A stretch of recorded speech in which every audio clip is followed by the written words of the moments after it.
فلا أقسم بمواقع النجوم وإنه لقسم لو تعلمون عظيم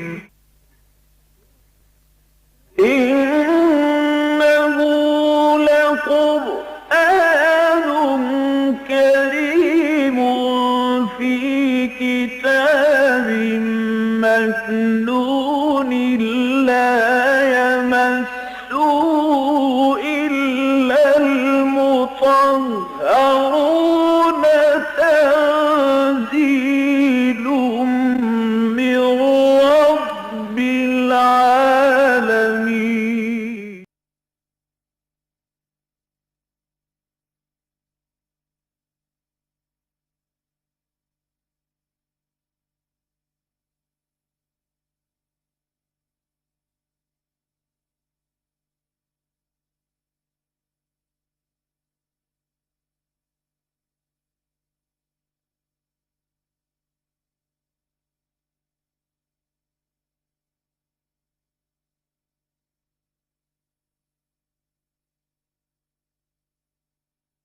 الصلاة والسلام على عباده الذين اصطفى خصوصا على أفضلهم وخاتم النبيين محمد الأمين وعلى آله وصحبه أجمعين. أما بعد فقد قال الله تبارك وتعالى كما ورد في سورة البقرة: أعوذ بالله من الشيطان الرجيم بسم الله الرحمن الرحيم. يا أيها الناس كلوا مما في الأرض حلالا طيبا ولا تتبعوا خطوات الشيطان إنه لكم عدو مبين. إنما يأمركم بالسوء والفحشاء وأن تقولوا على الله ما لا تعلمون. وإذا قيل لهم اتبعوا ما أنزل الله قالوا بل نتبع ما ألفينا عليه آباءنا أولو كان آباؤهم لا يعقلون شيئا ولا يهتدون.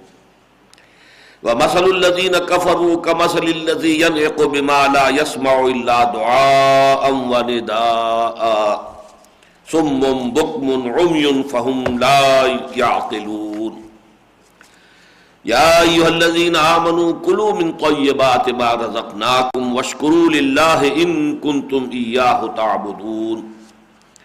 انما حرم عليكم المیتۃ والدم ولحم الخنزیر وما اہل به لغیر اللہ فمن اضطر غیر باغ ولا عاد فلا اثم علیہ ان اللہ غفور رحیم. ان الذين يكتمون ما انزل الله من الكتاب ويشترون به ثمنا قليلا اولئک ما یأکلون فی بطونہم الا النار ولا یکلمہم اللہ یوم القیامۃ ولا یزکیہم ولہم عذاب علیم. اولئک الذین اشتروا الضلالۃ بالہدی والعذاب بالمغفرۃ فما اصبرہم علی النار ذلک بأن اللہ نزل الکتاب بالحق وَأَنَّ الَّذِينَ اخْتَلَفُوا فِي الْكِتَابِ لَفِي شِقَاقٍ بَعِيدٍ. صدق اللہ العظیم. رب اشرح لي صدری ویسر لي امری واحلل عقدۃ من لسانی یفقہوا قولی. آج جب کہ ہم 5.25 برس کے بعد پھر مسلسل درس قرآن کے سلسلوں کو دوبارہ شروع کر رہے ہیں تو ایک تو اللہ تعالیٰ سے ہم سب کو دعا کرنی چاہیے کہ اس میں اب دوبارہ کوئی وقفہ نہ ہو اور تسلسل کے ساتھ ہم اس کام کو جاری رکھ سکیں تاکہ جہاں تک بھی اللہ کو منظور ہو یہ مسلسل درس ریکارڈ ہو جائے. اب چونکہ ہم تقریباً سورہ بقرہ کے وسط میں اس وقت ہیں اور وقفہ جو ہے کافی طویل پڑ چکا ہے تو مناسب ہے کہ کچھ چیزیں سورہ بقرہ کے بارے میں آپ ذہن میں تازہ کر لیں. سب سے پہلی بات یہ کہ قرآن حکیم میں مکی اور مدنی صورتوں کے جو 7 گروپ ہیں ان میں سے پہلا گروپ جو ہے اس کی مکی صورت تو صرف چھوٹی سی صورت ہے سورہ فاتحہ. حجم میں بہت چھوٹی ہے لیکن یہ کہ اپنے معنوی اعتبار سے جسے ہم کہتے ہیں بقامت کہتر بقیمت بہتر، وہ اپنے معنوی اعتبار سے تو ام القرآن اساس القرآن الکافیہ، الشافیہ، یہ اس کے نام ہیں۔ لیکن پھر 4 طویل صورتیں آتی ہیں کہ جو مدنی ہیں، 2 کے 2 جوڑے ہیں۔ سورہ بقرہ، سورہ آل عمران جوڑے کی شکل میں ہے، پھر یہ کہ سورہ نساء اور سورہ مائدہ جوڑے کی شکل میں ہے۔ یہ جو جوڑا ہے سورہ بقرہ اور سورہ آل عمران کا، اس کو نبی اکرم صلی اللہ علیہ وسلم نے الزہراوین قرار دیا ہے، یعنی 2 انتہائی تابناک صورتیں، زہرا بہت تابناک، روشن، الزہراوین۔ تو جیسے کہ قرآن مجید کے اختتام پر المعوذتین 2 صورتیں ہیں، قل اعوذ برب الفلق، قل اعوذ برب الناس، اسی طریقے سے حضور نے ان ابتدائی 2 صورتوں کو، اگر سورہ فاتحہ کو ہم دیباچہ قرار دیں تو یہ ابتدائی 2 صورتیں جو ہے الزہراوین قرار دیا ہے۔ چنانچہ حضرت ابو امامہ باہلی رضی اللہ تعالی عنہ سے امام مسلم نے روایت کیا ہے، سمعت رسول اللہ صلی اللہ علیہ وسلم یقول اقرأ القرآن، حضور نے فرمایا قرآن کی قرأت اور تلاوت کیا کرو، فإنہ یأتی یوم القیامۃ شفیعا لأصحابہ، اس لیے کہ یہ قرآن قیامت کے دن اپنے پڑھنے والوں اور اپنے سے محبت کرنے والوں کے لیے شفیع بن کر آئے گا، شفاعت کرنے والا، سفارش کرنے والا۔ اقرأوا الزہراوین، اب خاص طور پر یہ گویا کہ اب عطف خاص ہے علی العام، پورے قرآن کے لیے بھی فرمایا اور خاص طور پر اقرأوا الزہراوین، یہ 2 جو بہت ہی تابناک صورتیں ہیں ان کی خاص طور پر قرأت کیا کرو، البقرہ وآل عمران، فإنہما یاتیان یوم القیامۃ کأنہما غمامتان او غیایتان او کأنہما فرقان من طیر صواف تحاجان عن صاحبہما، کہ یہ 2 صورتیں جو ہے قیامت کے دن ظاہر ہوں گی ایسے کہ جیسے 2 بدلیاں ہیں یا 2 جانوروں کے، پرندوں کے جھنڈ ہیں، 2 سائے ہیں، اور یہ جو ہے پھر محاجہ کریں گی اللہ تعالیٰ سے، اللہ تعالیٰ سے جھگڑے گی اپنے ان صاحبوں کے بارے میں کہ جو ان سے محبت رکھنے والے، ان کو پڑھنے والے تھے، ان کی شفاعت کے لیے۔ ایسے ہی ایک روایت جو ہے مسلم شریف میں اور ترمذی میں حضرت نواس بن سمعان سے بھی ہے رضی اللہ تعالی عنہ، اس میں وہ فرماتے ہیں ضرب لہما رسول اللہ صلی اللہ علیہ وسلم ثلاثۃ امثال ما نسیتہن بعد، حضرت نواس بن سمعان فرماتے ہیں کہ حضور نے ان دونوں صورتوں کے بارے میں 3 تشبیہات یا تمثیلات اختیار کی جو میں اس کے بعد بھولا نہیں۔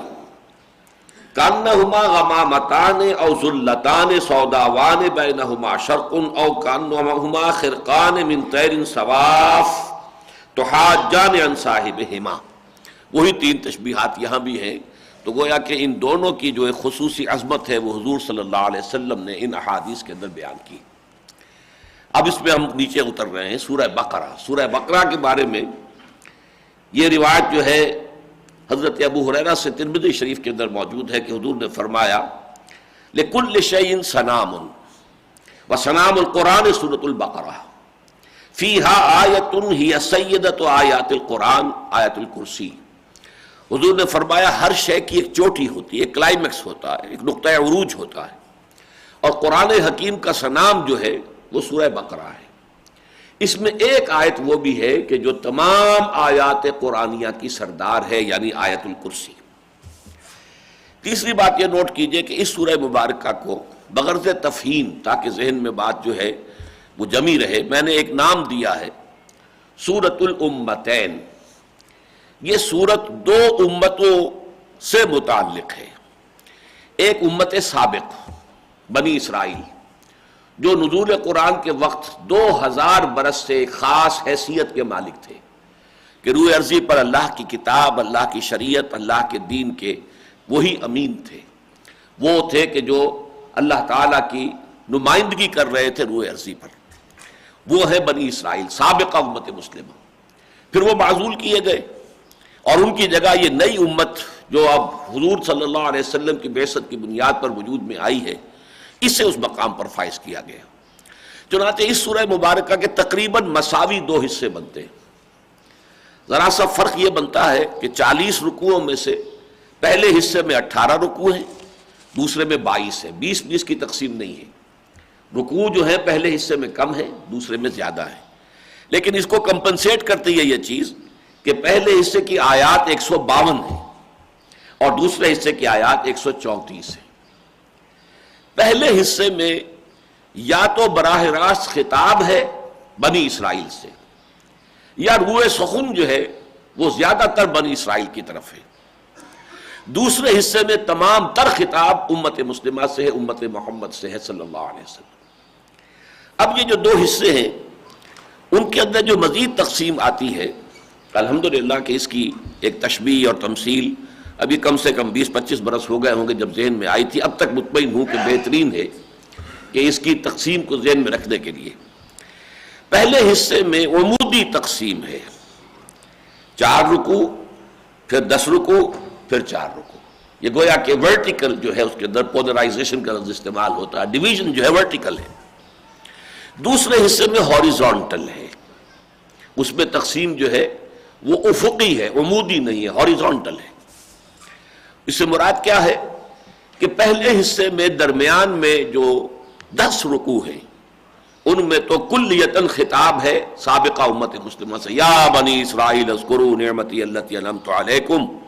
5ویں رکوع میں ان الفاظ سے یہ خطاب شروع ہوا ہے، 15ویں رکوع میں پھر اسی خطاب پر ختم ہوا، یا بنی اسرائیل اذکروا نعمتی التی انعمت علیکم انی فضلتکم علی العالمین۔ تو 10 رکوع اور 2 آیتیں مزید جو ہے 15ویں رکوع کی 2 آیتیں بھی اس میں شامل ہیں، تو 10 رکوع سمجھیے موٹا حساب۔ تو اس میں تو خطاب ہے ہی سابقہ امت مسلمہ سے۔ ابتدا میں 4 جو رکوع ہیں وہ تمہیدی ہیں، لیکن یہ کہ ان میں بھی جو دوسرا بڑا رکوع ہے اس کے اندر روح سخن یہود کی طرف ہے۔ اس کی وجہ یہ ہے کہ براہ راست اس میں گفتگو تو ہو رہی ہے منافقین کے بارے میں، لیکن یہ جو نفاق کا پودا ہے یہ بھی در حقیقت یہود ہی کے زیر اثر پروان چڑھا تھا۔ اس کو ہم کہہ سکتے ہیں کہ یہ یہود کا انڈر گروتھ، جیسے بڑے بڑے درخت ہیں کہیں پر تو نیچے جو ہے چھوٹے چھوٹے پودے بھی ہیں ان کے تابع، تو نفاق کا پودا جو ہے در حقیقت یہود کے انڈر گروتھ کی حیثیت رکھتا تھا۔ تو اس میں جو روح سخن ہے، اسی طریقے سے 4تھے رکوع میں جا کر ابلیس کا جو کردار آیا ہے، ابا واستکبر وکان من الکافرین، یہ بھی روح سخن یہود کی طرف ہے کہ آج یہودی بھی وہی کردار اختیار کر رہے ہیں جو حضرت آدم سے حسد کی وجہ سے ابلیس لعین نے کیا تھا، تو حضرت محمد سے صلی اللہ علیہ وسلم حسد کے باعث آج علماء یہود وہی رول پلے کر رہے ہیں۔ تو گویا کہ روح سخن ان کی طرف ہے۔ بہرحال 4 رکوع تمہیدی ہیں، ان میں سے تیسرے رکوع کا میں بعد میں بھی ذکر کروں گا۔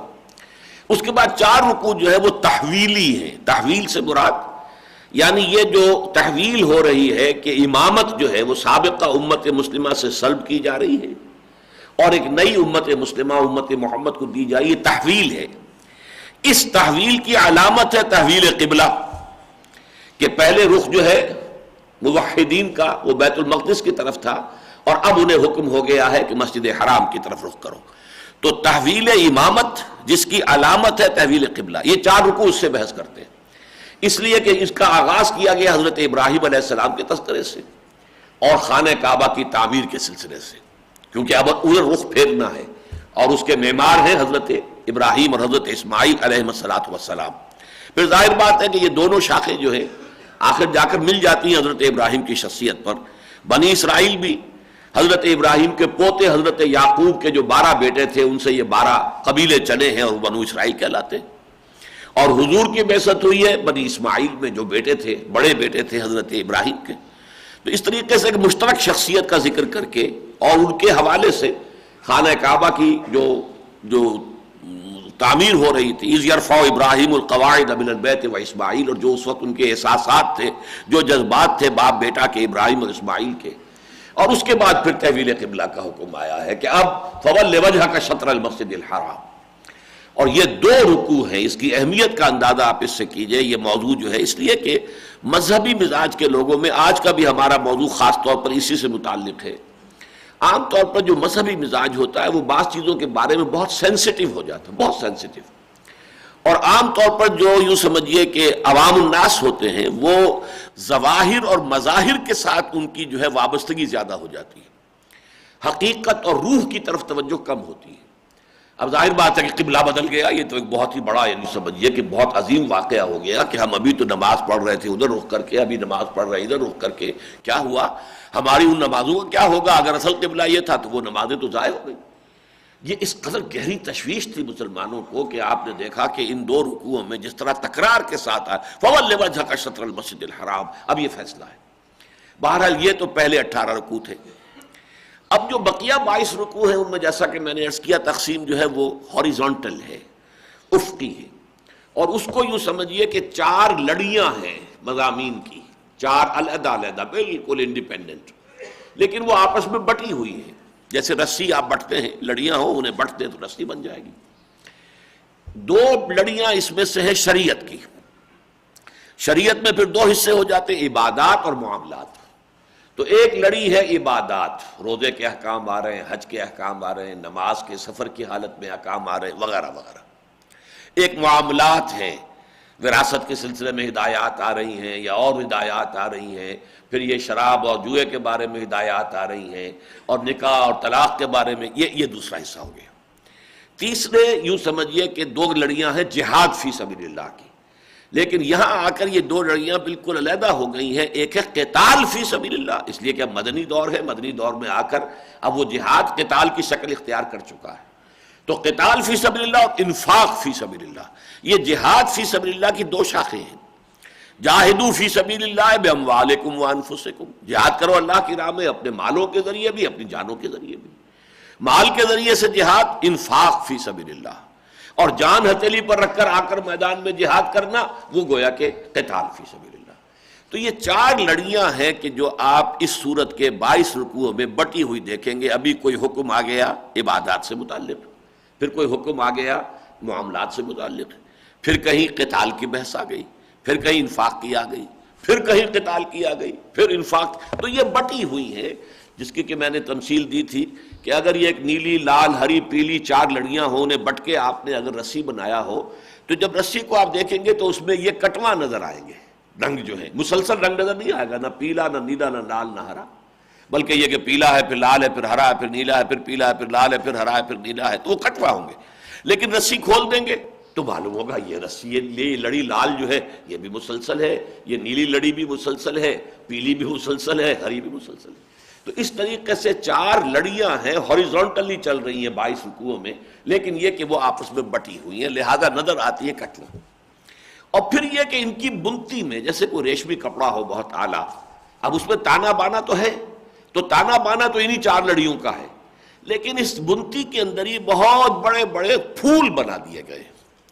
یہ سورہ مبارکہ اس اعتبار سے کہ اس میں بڑی بڑی آیتیں آئی ہیں کہ جو حکمت دین، فلسفہ دین، اس کے اعتبار سے بہت اہمیت کی حامل ہے، جن میں سے اس حدیث میں جو میں نے ابھی آپ کو سنائی صرف ایک کا تذکرہ کیا حضور نے، اس لیے کہ وہ تمام آیات قرآنی کی سردار ہے۔ آیت الکرسی وہ بھی ایک بڑی آیت ہے، تقریباً 10 جملے اس میں بنتے، اور وہ یہ کہ توحید کے موضوع پر وہ عظیم آیت ہے۔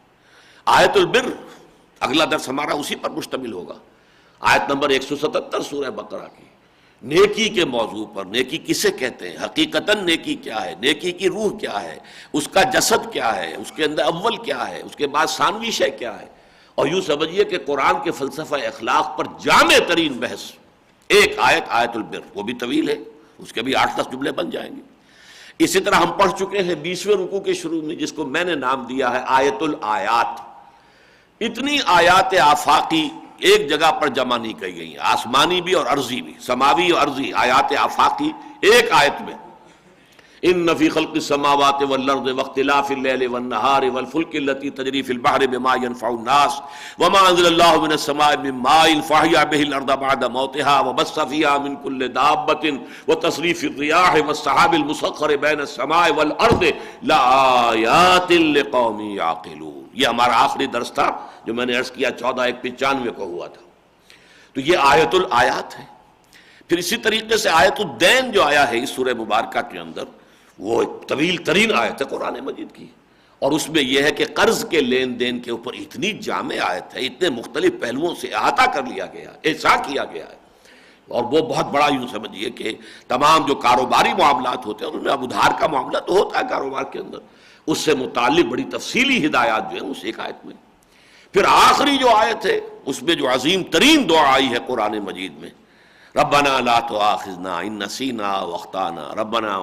اب یہ جو آیت ہے طویل ترین آیات میں سے ہے، تو ان آیات کو میں نے عرض کیا کہ یہ چار تو ہیں تانے بانے، دو یوں سمجھ لیجئے اور دو یوں سمجھ لیجئے، ان کا تو یہ پورا جو ہے یہ ریشمی کپڑا جو بھی ہے وہ بنا ہوا ہے، بنا ہوا، اسی بنتی میں پھر یہ عظیم خزانے ہیں حکمت قرآنی کے کہ جو بن دیے گئے۔ بس اسی پر اب ہم آگے چل رہے ہیں۔ آج کا جو ہمارا موضوع ہے، یہ جو 21واں رکوع ہے، اس میں تلاوت ہی سے آپ نے سمجھ لیا ہوگا کہ اس میں کھانے پینے کی چیزوں کے ضمن میں کچھ خصوصی قسم کی ہدایات دی جا رہی ہیں، اور کچھ ایک ملامت کا انداز بھی ہے، تنقید بھی ہے، کچھ ترغیب کا انداز بھی ہے، افہام و تفہیم کا انداز بھی ہے۔ لیکن یہ کہ سب سے پہلے یہ سمجھ لیجئے، جیسا کہ میں نے عرض کیا تھا کہ میں تیسرے رکوع اور یہ تیسرا رکوع، نصف اول کے تیسرے رکوع میں بھی ہم دیکھتے ہیں کہ مشرکین عرب کی طرف روئے سخن تھا۔ چنانچہ قرآن کی بنیادی دعوت، یا ایھا الناس اعبدوا ربکم الذی خلقکم والذین من قبلکم لعلکم تتقون، اور اس کے بعد یہ کہ اگر ان کنتم فی ریب مما نزلنا علی عبدنا فاتوا بسورۃ من مثلہ، تو دعوت بھی اور ایک چیلنج بھی، یہ دونوں چیزیں جو ہیں وہ تیسرے رکوع میں آئی تھی۔ حصہ اول کا تیسرا رکوع تیسرا ہی ہے، حصہ ثانوی جو ہے یہ شروع ہوا ہے 19ویں رکوع سے، اس کا تیسرا رکوع یہ ہے 21واں رکوع۔ اس میں بھی آپ دیکھیں گے کہ یہاں گفتگو جو ہے روئے سخن، حالانکہ سورہ بقرہ میں تو میں نے کہا ہے نا سورۃ الامتین، یا تو خطاب ہے مسلمانوں سے یا خطاب ہے سابقہ امت مسلمہ بنی اسرائیل سے، لیکن اس رکوع میں آپ پھر دیکھیں گے کہ عرب کی جو جاہلیت تھی اور جہالت تھی، اس کے ایک خاص اہم مسئلے کے اوپر اس میں گفتگو ہو رہی ہے۔ اور وہ مسئلہ کیا تھا؟ دیکھیے، وہاں انہوں نے اپنی ایک شریعت گھڑی ہوئی تھی، فلاں جانور فلاں بت کے نام پر چھوڑ دیا گیا، فلاں کعبے کے نام پر چھوڑ دیا گیا، اب نہ اس سے کوئی فائدہ اٹھایا جا سکتا ہے، نہ اس کا گوشت کھایا جا سکتا ہے، نہ اس کو ذبح کیا جا سکتا ہے۔ ایک نئی ان کی شریعتیں تھیں۔ یہ فلاں جانور جو ہیں یہ ہمارے صرف مرد اس کو کھائیں گے، عورتیں کھائی نہیں سکتی، حرام ہے۔ ہاں، اگر اس کے پیٹ میں جو بچہ ہے اگر وہ مردہ پیدا ہوا تو سب مل کر کھائیں گے۔ اب یہ شریعتیں ان کی تھیں، نئی سے نئی شریعتیں، اور یہ مشرکانہ معاشرے میں ہوتی ہیں۔ سانڈ چھوڑ دیے گئے بتوں کے نام پر، دیوتاؤں کے نام پر، اب وہ متبرک ہو جاتے ہیں۔ ہندوؤں کے ہم نے تو چونکہ یہ منظر دیکھے ہوئے ہیں کہ ہم نے وہ ہندو سوسائٹی کے اندر، چونکہ میرا پورا جو ہے جو 15 سال عمر کے ہیں وہ تو ضلع حصار میں، اور وہاں پہ ہندوؤں کی عظیم اکثریت تھی، مسلمان تو اقلیت میں تھے، تو وہاں وہ سانڈ جو ہے وہ پھرتے تھے، انہیں کوئی کچھ نہیں کہہ سکتا تھا، وہ جہاں چاہیں منہ ماریں، جس جگہ چاہیں بڑی شرافت سے تو ان کو ہٹا دیں تو ہٹا دیں، مار نہیں سکتے تھے، اس لیے کہ وہ تو متبرک چیزیں تھیں۔ تو اسی طریقے سے ان کے ہاں تھی۔ قرآن مجید نے پھر آ کر کہا کہ یہ تمام تمہاری من گھڑت جو ہے، یہ تمہاری شریعت ہے، اس کی کوئی دلیل نہیں ہے، کوئی سند نہیں ہے، یہ غلط چیزیں ہیں جو تم نے جو ہے ایجاد کر لی ہیں، ان کی نفی کی ہے قرآن نے۔ لیکن اس معاملے میں چونکہ یہ بھی بڑا حساس مسئلہ ہوتا ہے، اب صدیوں سے ایک چیز چلی آ رہی ہے، ہوتے ہوتے ہو سکتا ہے کہ وہ جینز کے اندر بھی کہیں اتر گئی ہو، تو ایمان لانے والے جو ہیں وہ بھی ابھی پورے طور سے پاک نہیں ہوئے تھے ان اثرات سے، یعنی ذہن میں ہونے کی وجہ سے وہ ان چیزوں سے اعراض ہی کرتے تھے۔ آخر کھانا فرض تو نہیں ہے نا، اس جانور کا گوشت کھانا فرض تو نہیں ہے، فرض کیجئے ہم نہیں کھاتے تو کون سی قیامت آ جائے گی۔ لیکن یہ کہ پیچھے کیا بات تھی؟ وہ بات یہ تھی کہ وہ چونکہ آباء و اجداد سے اور نسلاً بعد نسل ان کے تقدس کا ایک تصور چلا آ رہا ہے، تو وہ ابھی ریزیڈول ایفیکٹ موجود ہے، جیسا کہ ابھی میں نے اشارہ کیا تھا کہ یہ تحویل قبلہ کا جو ہے وہ ریزیڈول اثر اتنا رہا ہے کہ اگلے رکوع میں پھر جو آیت البر شروع ہو رہی ہے وہ تحویل قبلہ کے ذکر سے شروع ہو رہی ہے۔ لیس البر ان تولوا وجوہکم قبل المشرق والمغرب ولکن البر من آمن باللہ والیوم الآخر، نیکی یہ نہیں ہے جو تم نے سمجھ لی ہے کہ چہرے مشرق یا مغرب کی طرف کر دیے جائیں، نیکی تو اس کی جو ایمان لایا ہو، الی آخر لایا۔ تو یہ چیزیں جو ہوتی ہیں، حساس مذہبی مزاج جو ہوتے ہیں، ان کے اعتبار سے بڑی اہمیت ہوتی ہے ان کی، تو اس کو کھرچ کر نکالنا جو ہے دلوں سے وہ آسان نہیں ہوتا۔ چنانچہ اب دیکھیے، یہ مسئلہ ہمارے لیے تو محسوس ہوتا ہے کوئی اہمیت ہی نہیں سرے سے، ہم نے اس معاشرے میں آنکھ کھولی ہے، حلال اور حرام تو ہم تو اپنے والدین سے سب سنتے آ رہے ہیں۔ اب خنزیر کا لفظ جو ہے وہ ہمارے یہاں گالی کے طور پر ہے، کوئی شخص زبان پر لانا بھی پسند نہیں کرتا، اس لیے اس کی حرمت کیا، اس سے نفرت شدید ہے، اس کا گوشت کھانے کا تصور تو مسلمان کیا کرے گا؟ کم سے کم ہمارا ہندوستان پاکستان کا مسلمان تو نہیں کر سکتا۔ وہ اہل عرب کے بارے میں سنا ہے، وہاں کچھ جو بھی سیکولر ذہن کے لوگ ہیں وہ اب اس دلیل کو لیتے ہیں کہ یہ اس طرح کا سور نہیں ہے جو پہلے جو ہے گندگی کھایا کرتا تھا، برے ماحول، اب تو بڑے اچھے ماحول میں اور بڑے ہی ہائیجینک فضا کے اندر ان کو جو ہے پالا جاتا ہے۔ وہ ہے بہرحال کچھ لوگوں کا خیال جو بھی زیر اثر آ گئے مغربی تہذیب کے، لیکن یہ کہ ہمارے ہاں تو یہ چیزیں اس طریقے سے گھٹی میں پڑی ہوئی ہوتی ہیں کہ ہمیں حیرت ہوتی ہے کہ قرآن مجید اس قدر تفصیل سے ان مسائل پر گفتگو کیوں کر رہا ہے. یعنی یہ ایک سوال سے ان میں آتا ہے کہ یہ تو کوئی مسئلہ اتنا بڑا نہیں ہے، اتنا اہم نہیں ہے، حلال اور حرام کا معاملہ، اور کیوں نہیں کھاتے ہو؟ کھاؤ، ضرور کھاؤ. یہ کھانا آخر کس لیے؟ اس لیے کہ ان چیزوں کا کھانا در حقیقت علامت ہے کہ تمہارے اندر سے وہ جاہلیت نکل گئی ہے. اگر نہیں کھاتے، جیسے ہمارے ہاں تھا وہ جو مشہور ہو گیا تھا، کم سے کم یہ کہ یو پی میں تو یہی تھا کہ اصل میں ایمان کا تقاضا ہے کہ گائے کا گوشت کھایا جائے. اگر گائے کا گوشت نہیں کھا رہے تو اس کی وجہ کیا ہے؟ کہ در حقیقت ہم ہندو جو ہمارے ابنائے وطن تھے، ہم ان کے زیر اثر ہیں. اور پنجاب میں یہ اثر اتنا تھا کہ گائے کا گوشت کا لفظ استعمال نہیں کرتے، بڑا گوشت، گائے کا گوشت لفظ استعمال نہیں کرتے تھے.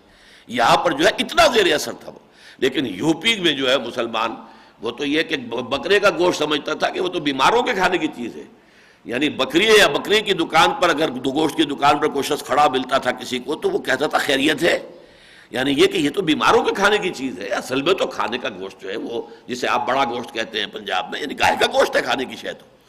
تو یہ چیزیں جو ہوتی ہیں وہ ایک رد عمل کے طور پر.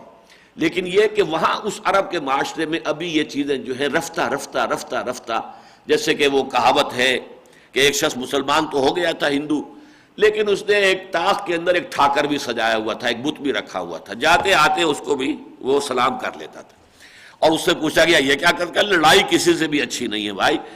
اب یہ جو ہے ہم نے چھوڑ تو دیا ہے، لیکن بہرحال یہ کہ ان کے ساتھ راہ و رسم تو رہے گی نا. تو یہ بتوں سے بھی، کعبے کو بتوں سے بھی نسبت ہے دور کی، تو یہ اس کا معاملہ ہے. تو اس کو دیکھیے. اب میں سب سے پہلے آپ کو بتاتا ہوں کہ 2 مرتبہ یہ مضمون مکی صورتوں میں آیا. اس کی اہمیت کا اندازہ ہوگا. سورہ نحل کی آیات میں آپ کو سنا رہا ہوں. وَكُلُوا مِمَّا رَزَقَكُمُ اللَّهُ حَلَالًا طَيِّبًا، کھاؤ ان چیزوں میں سے جو اللہ نے تمہیں رزق کے طور پر دی ہیں، حلال اور طیب. وَاشْكُرُوا نِعْمَتَ اللَّهِ إِن كُنتُمْ إِيَّاهُ تَعْبُدُونَ، اور اللہ کی نعمتوں کا شکر کرو اگر تم واقعتاً اسی کی بندگی کرتے ہو. اگر اسی کی بندگی کرتے ہو تو اس کی طرف سے تو ان چیزوں کی کوئی حرمت نہیں آئی، کیوں کوئی دلیل نہیں ہے شریعت کے اندر. ان چیزوں کا کوئی حیثیت نہیں، کوئی مقام نہیں. ما جعل اللہ من بحیرۃ ولا صائبۃ ولا حام، یہ ساری چیزیں پھر سورہ مائدہ کے اندر آ کر بڑی تفصیل آئی ہے. یہ ساری چیزیں من گھڑت ہیں، تمہارے دلوں سے ابھی تک ان کے خیالات نہیں نکل رہے. لیکن ایسے ہی ہے نا کہ جیسے ایک آدمی سمجھے طبعاً سے نفرت ہو جاتی ہے بعض کو کسی چیز سے. بھائی ٹھیک ہے حلال تو ہے، مجھے طبعاً نفرت ہے، میں نہیں کھاتا، ٹھیک ہے بھائی مت کھاؤ. لیکن ان چیزوں کی وہ طبعاً نفرت نہیں تھی، وہ نفرت تھی اپنے اس مشرکانہ عقائد کے جو اثرات ان کے ذہنوں میں، ان کے تحت شعور کے اندر جمے ہوئے تھے، اور ان کو ظاہر بات ہے کہ کھرچ کھرچ کر نکالنا ضروری تھا. کلوا مما رزقکم اللہ حلالا طیبا واشکروا نعمت اللہ ان کنتم ایاہ تعبدون انما حرم علیکم المیتۃ والدم ولحم الخنزیر وما اہل لغیر اللہ بہ. دیکھو اللہ نے تو جو چیزیں تمہارے ہاں کھائی جاتی ہیں، جن چیزوں میں گوشت کھایا جاتا ہے، سورہ انعام میں آئے گا ثمانیۃ ازواج، یہ 4 جوڑے ہیں.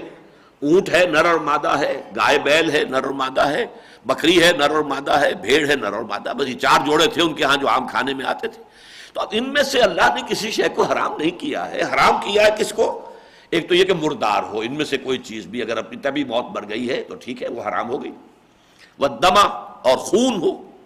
ولحم الخنزیر، اور گوشت خنزیر کا. وما اہل لغیر اللہ بہ، اور وہ جانور جس کو ذبح کرتے ہوئے اللہ کے سوا کسی اور کا نام پکارا گیا ہو. اس میں بھی فرمایا فمن اضطر غیر باغ ولا عاد فإن اللہ غفور رحیم. جو شخص اضطرار میں آ گیا ہے، مضطر ہو گیا، جس کی جان پر بن گئی ہے، کھانے کو کچھ نہیں ہے، وہ بھوکا مر رہا ہے، وہ اگر اس کی طبیعت میں اس کی طرف میلان طبعی نہیں ہے، اور اگر وہ ایک کم سے کم مقدار سے زیادہ تجاوز نہ کرے، تو اس حرام چیز کے کھانے کی بھی اجازت ہے. اس لیے کہ اللہ تعالیٰ غفور الرحیم ہے. وَلَا تَقُولُوا لِمَا تَصِفُ أَلْسِنَتُكُمْ الْكَذِبَ هَذَا حَلَالٌ وَهَذَا حَرَامٌ، مت کہہ دیا کرو جو تمہارے منہ میں آئے اس کی بنیاد پر کہ یہ حلال ہے یہ حرام. تم کون ہوتے ہو حلال حرام کرنے والے؟ وَلَا تَقُولُوا لِمَا تَصِفُ أَلْسِنَتُكُمُ الْكَذِبَ هَذَا حَلَالٌ وَهَذَا حَرَامٌ لِتَفْتَرُوا عَلَى اللَّهِ الْكَذِبَ، کہ تم افترا کرتے ہو اللہ تعالیٰ پر، جھوٹی بات جوڑتے ہو. ان الذین یفترون علی اللہ الکذب لا یفلحون، وہ لوگ کہ جو اللہ پر یہ جھوٹی باتیں جو ہے تراش رہے ہیں اور اللہ کی طرف منسوب کر رہے ہیں، وہ یقیناً کبھی فلاح نہیں پائیں گے. یہ تو ہے سورہ نحل. اب ذرا دیکھیے کس قدر تفصیل سے یہ مضمون آیا ہے سورہ انعام میں. وقالوا هذه انعام وحرث حجر، ان کا یہ کھیتیاں اور یہ ہمارے چوپائے جو ہیں یہ ممنوع ہیں. لا یطعمھا الا من نشاء بزعمہم، انہیں کھا نہیں سکتے مگر جن کو ہم چاہیں اپنے خیال میں، جو بھی انہوں نے بنا رکھی تھی ایک نئی شریعت۔ وانعام حرث حرمت ظہورھا وانعام لا یذکر، اور وہ کچھ ایسے بھی چوپائے ہوتے تھے کہ اس کے اوپر سواری کو حرام کر دیتے تھے، اس اونٹ پر اب سواری نہیں کی جا سکتی، یہ حام ہے، اسے چھوڑ دیا گیا ہے اس کام کے لیے، اب اس پر سواری نہیں ہوگی۔ وانعام لا یذکرون اسم اللہ علیہا افتراء اللہ علیہ، اور ایسے بھی حیوان تھے کہ جن کو ذبح کرتے ہوئے اللہ کا نام نہیں لیتے، اس پر اللہ کا نام نہیں لینا۔ سیجزیہم بما کانوا یفترون، ان قریب اللہ تعالیٰ انہیں بدلہ دے گا، سزا دے گا ان کے افتراء کی۔ وقالوا ما فی بطون هذه الانعام خالصۃ لذکورنا، اور کچھ ان کا ایک قاعدہ یہ بھی تھا کہ یہ جو چوپایا ہے، یہ جو اونٹنی ہے، یا یہ جو گائے ہے، یا یہ جو بکری ہے، بھیڑ ہے، جس کے پیٹ میں جو بچہ ہے، تو یہ ہمارے صرف مردوں کے کھانے کے لیے ہوگا۔ ومحرم علی ازواجنا، ہماری بیویوں پر حرام ہے، وہ نہیں کھا سکتی۔ وَإِن يَكُن مَيْتَةً فَهُمْ فِيهِ شُرَكَاء، اور اگر وہ مردہ پیدا ہوا بچہ تو پھر وہ شریک ہوتے تھے اس میں، پھر خوب مل کر کھاتے تھے، وہ مرد بھی اور عورتیں بھی۔ سنجزیہم وصفہم، اللہ تعالیٰ ان قریب انہیں سزا دے گا ان کی ساری شریعتیں انہوں نے گھڑ لی ہیں۔ انہ حکیم علیم، یقیناً اللہ تعالیٰ جو ہے حکیم اور علیم ہے۔ میں ذرا چند آیتیں چھوڑ کر آگے چل رہا ہوں۔ وَمِنَ الْأَنْعَامِ حَمُولَةً وَفَرْشًا، اور دیکھو یہ چوپائے جن کا گوشت تم کھاتے ہو عموماً، ان میں سے وہ بھی ہیں جو ذرا اونچے ہیں، کہ جن کے اوپر کوئی سواری بھی کی جا سکتی ہے، جن کے اوپر کوئی سامان بھی لادا جا سکتا ہے، وہ فرشا، اور وہ بھی ہیں جو زمین سے لگے ہوئے ہیں۔ اب بکری پر، بھیڑ پر آپ کیا سواری کریں گے اور کیا اس کے اوپر سامان لا دیں گے؟ ہاں بیل کے اوپر جو ہے اور اونٹ کے اوپر آپ کر سکتے ہیں۔ وَمِنَ الْأَنْعَامِ حَمُولَةً وَفَرْشًا کُلُوا مِمَّا رَزَقَكُمُ اللَّهُ وَلَا تَتَّبِعُوا خُطُوَاتِ الشَّيْطَانِ، کھاؤ ان میں سے جو اللہ تعالیٰ نے تمہیں دیا ہے، اس اللہ کا رزق ہے، اور تم پیروی نہ کرو شیطان کے نقش پا کی۔ انہم لکم عدو مبین، یقیناً وہ تمہارے لیے بڑا کھلا دشمن ہے۔ ثمانیۃ ازواج، یہ 8 جوڑے ہیں، یعنی جوڑے 4 ہیں لیکن 8 فرد بن جاتے ہیں اس کے۔ من ازام اثنین و من معاذ اثنین، بھیڑ بکری بھی، بھیڑ اور اس کا جو نر ہے مینڈھا ہے، اور اسی طرح بکری ہے اور بکرا ہے۔ ومن الابل اثنین قل الذکرین حرم ام الانثیین اب اشتملت بها ارحام الانثیین، تو ان سے ذرا پوچھئے کہ اللہ نے ان کے جو مذکر ہیں انہیں حرام ٹھہرایا ہے، یا ان کی مؤنثوں کو حرام ٹھہرایا ہے، یا ان کی جو مادائیں ہیں ان کے رحموں میں جو کچھ ہے اسے حرام ٹھہرایا ہے۔ نبئونی بعلم ان کنتم صادقین، اگر تم سچے ہو تو لاؤ نا کوئی سند، کوئی دلیل۔ ومن الابل اثنین ومن البقر اثنین، اسی طرح اونٹ میں سے بھی 2 ہیں نر اور مادہ، اور اسی طرح گائے میں سے بھی 2 ہیں نر اور مادہ۔ قل الذکرین حرم ام الانثیین اما اشتملت علیہ ارحام الانثیین، اب بتاؤ ان 2 نروں کو حرام کیا اللہ نے، یا ان 2 ماداؤں کو کیا، یا جو ان کے ماداؤں کے رحموں کے اندر انہیں حرام کیا۔ ام کنتم شہداء اذ وصاکم اللہ بہذا، کیا تم موجود تھے جب اللہ نے یہ تمہیں ہدایات دی تھی؟ فمن اظلم ممن افترى على الله كذبا ليضل الناس بغیر علم، تو اس سے بڑھ کر اور کون ظالم ہوگا کہ جو اللہ تعالیٰ پر جھوٹ باندھ رہا ہو تاکہ لوگوں کو بغیر علم کے گمراہ کرے۔ ان اللہ لا يهدي القوم الظالمین، اللہ ایسے ظالم کو ہدایت نہیں دیتا۔ پھر دیکھیے وہی آیت آ گئی، قل لا اجد فيما اوحي الي محرما على طاعم يطعمه، کہہ دیجئے نبی کہ میں تو نہیں پاتا اس چیز میں جو میری طرف وحی کی جا رہی ہے، یعنی یہ کتاب، یہ شریعت، یہ قرآن جو مجھ پر وحی کیا جا رہا ہے، اس میں تو میں نہیں پاتا کہ کسی کھانے والے پر کوئی شے حرام کی گئی ہو، سوائے الا ان یکون میتۃ، سوائے اس کے کہ یا تو وہ مردار ہو، او دمن مسفوحا، یا خون ہو بہا ہوا، او لحم خنزیر، یا گوشت ہو سور کا، فإنہ رجس، وہ فی نفسہ ہی ناپاک ہے، گندگی ہے، او فسقا اہل لغیر اللہ بہ، یا پھر وہ جانور کے جس کو ذبح کرتے ہوئے اللہ کے سوا کسی اور کا نام لے لیا گیا ہو، وہ گویا کہ گناہ اس میں ملوث ہو گیا، وہ بکری تھی یا میڈھا تھا یا جو بھی تھا، لیکن یہ کہ اس کی وجہ سے کہ اللہ کے سوا کسی اور کے نام پر ذبح کیا گیا تو اس میں یہ فسق شامل ہو گیا ہے۔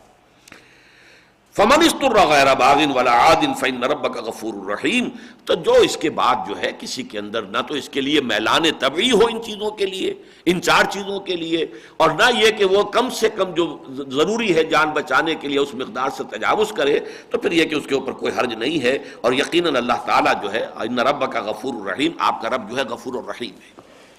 یہ تیسری مرتبہ ہے جو سورہ بقرہ میں یہ مضمون آ رہا ہے، چوتھی مرتبہ پھر آئے گا۔ میں اس لیے اس کو ایمفیسائز کر رہا ہوں کہ اس سے آپ کو اندازہ ہو کہ یہ چیزیں کس طریقے سے ذہن میں نفسیات میں پیوست ہو جاتی.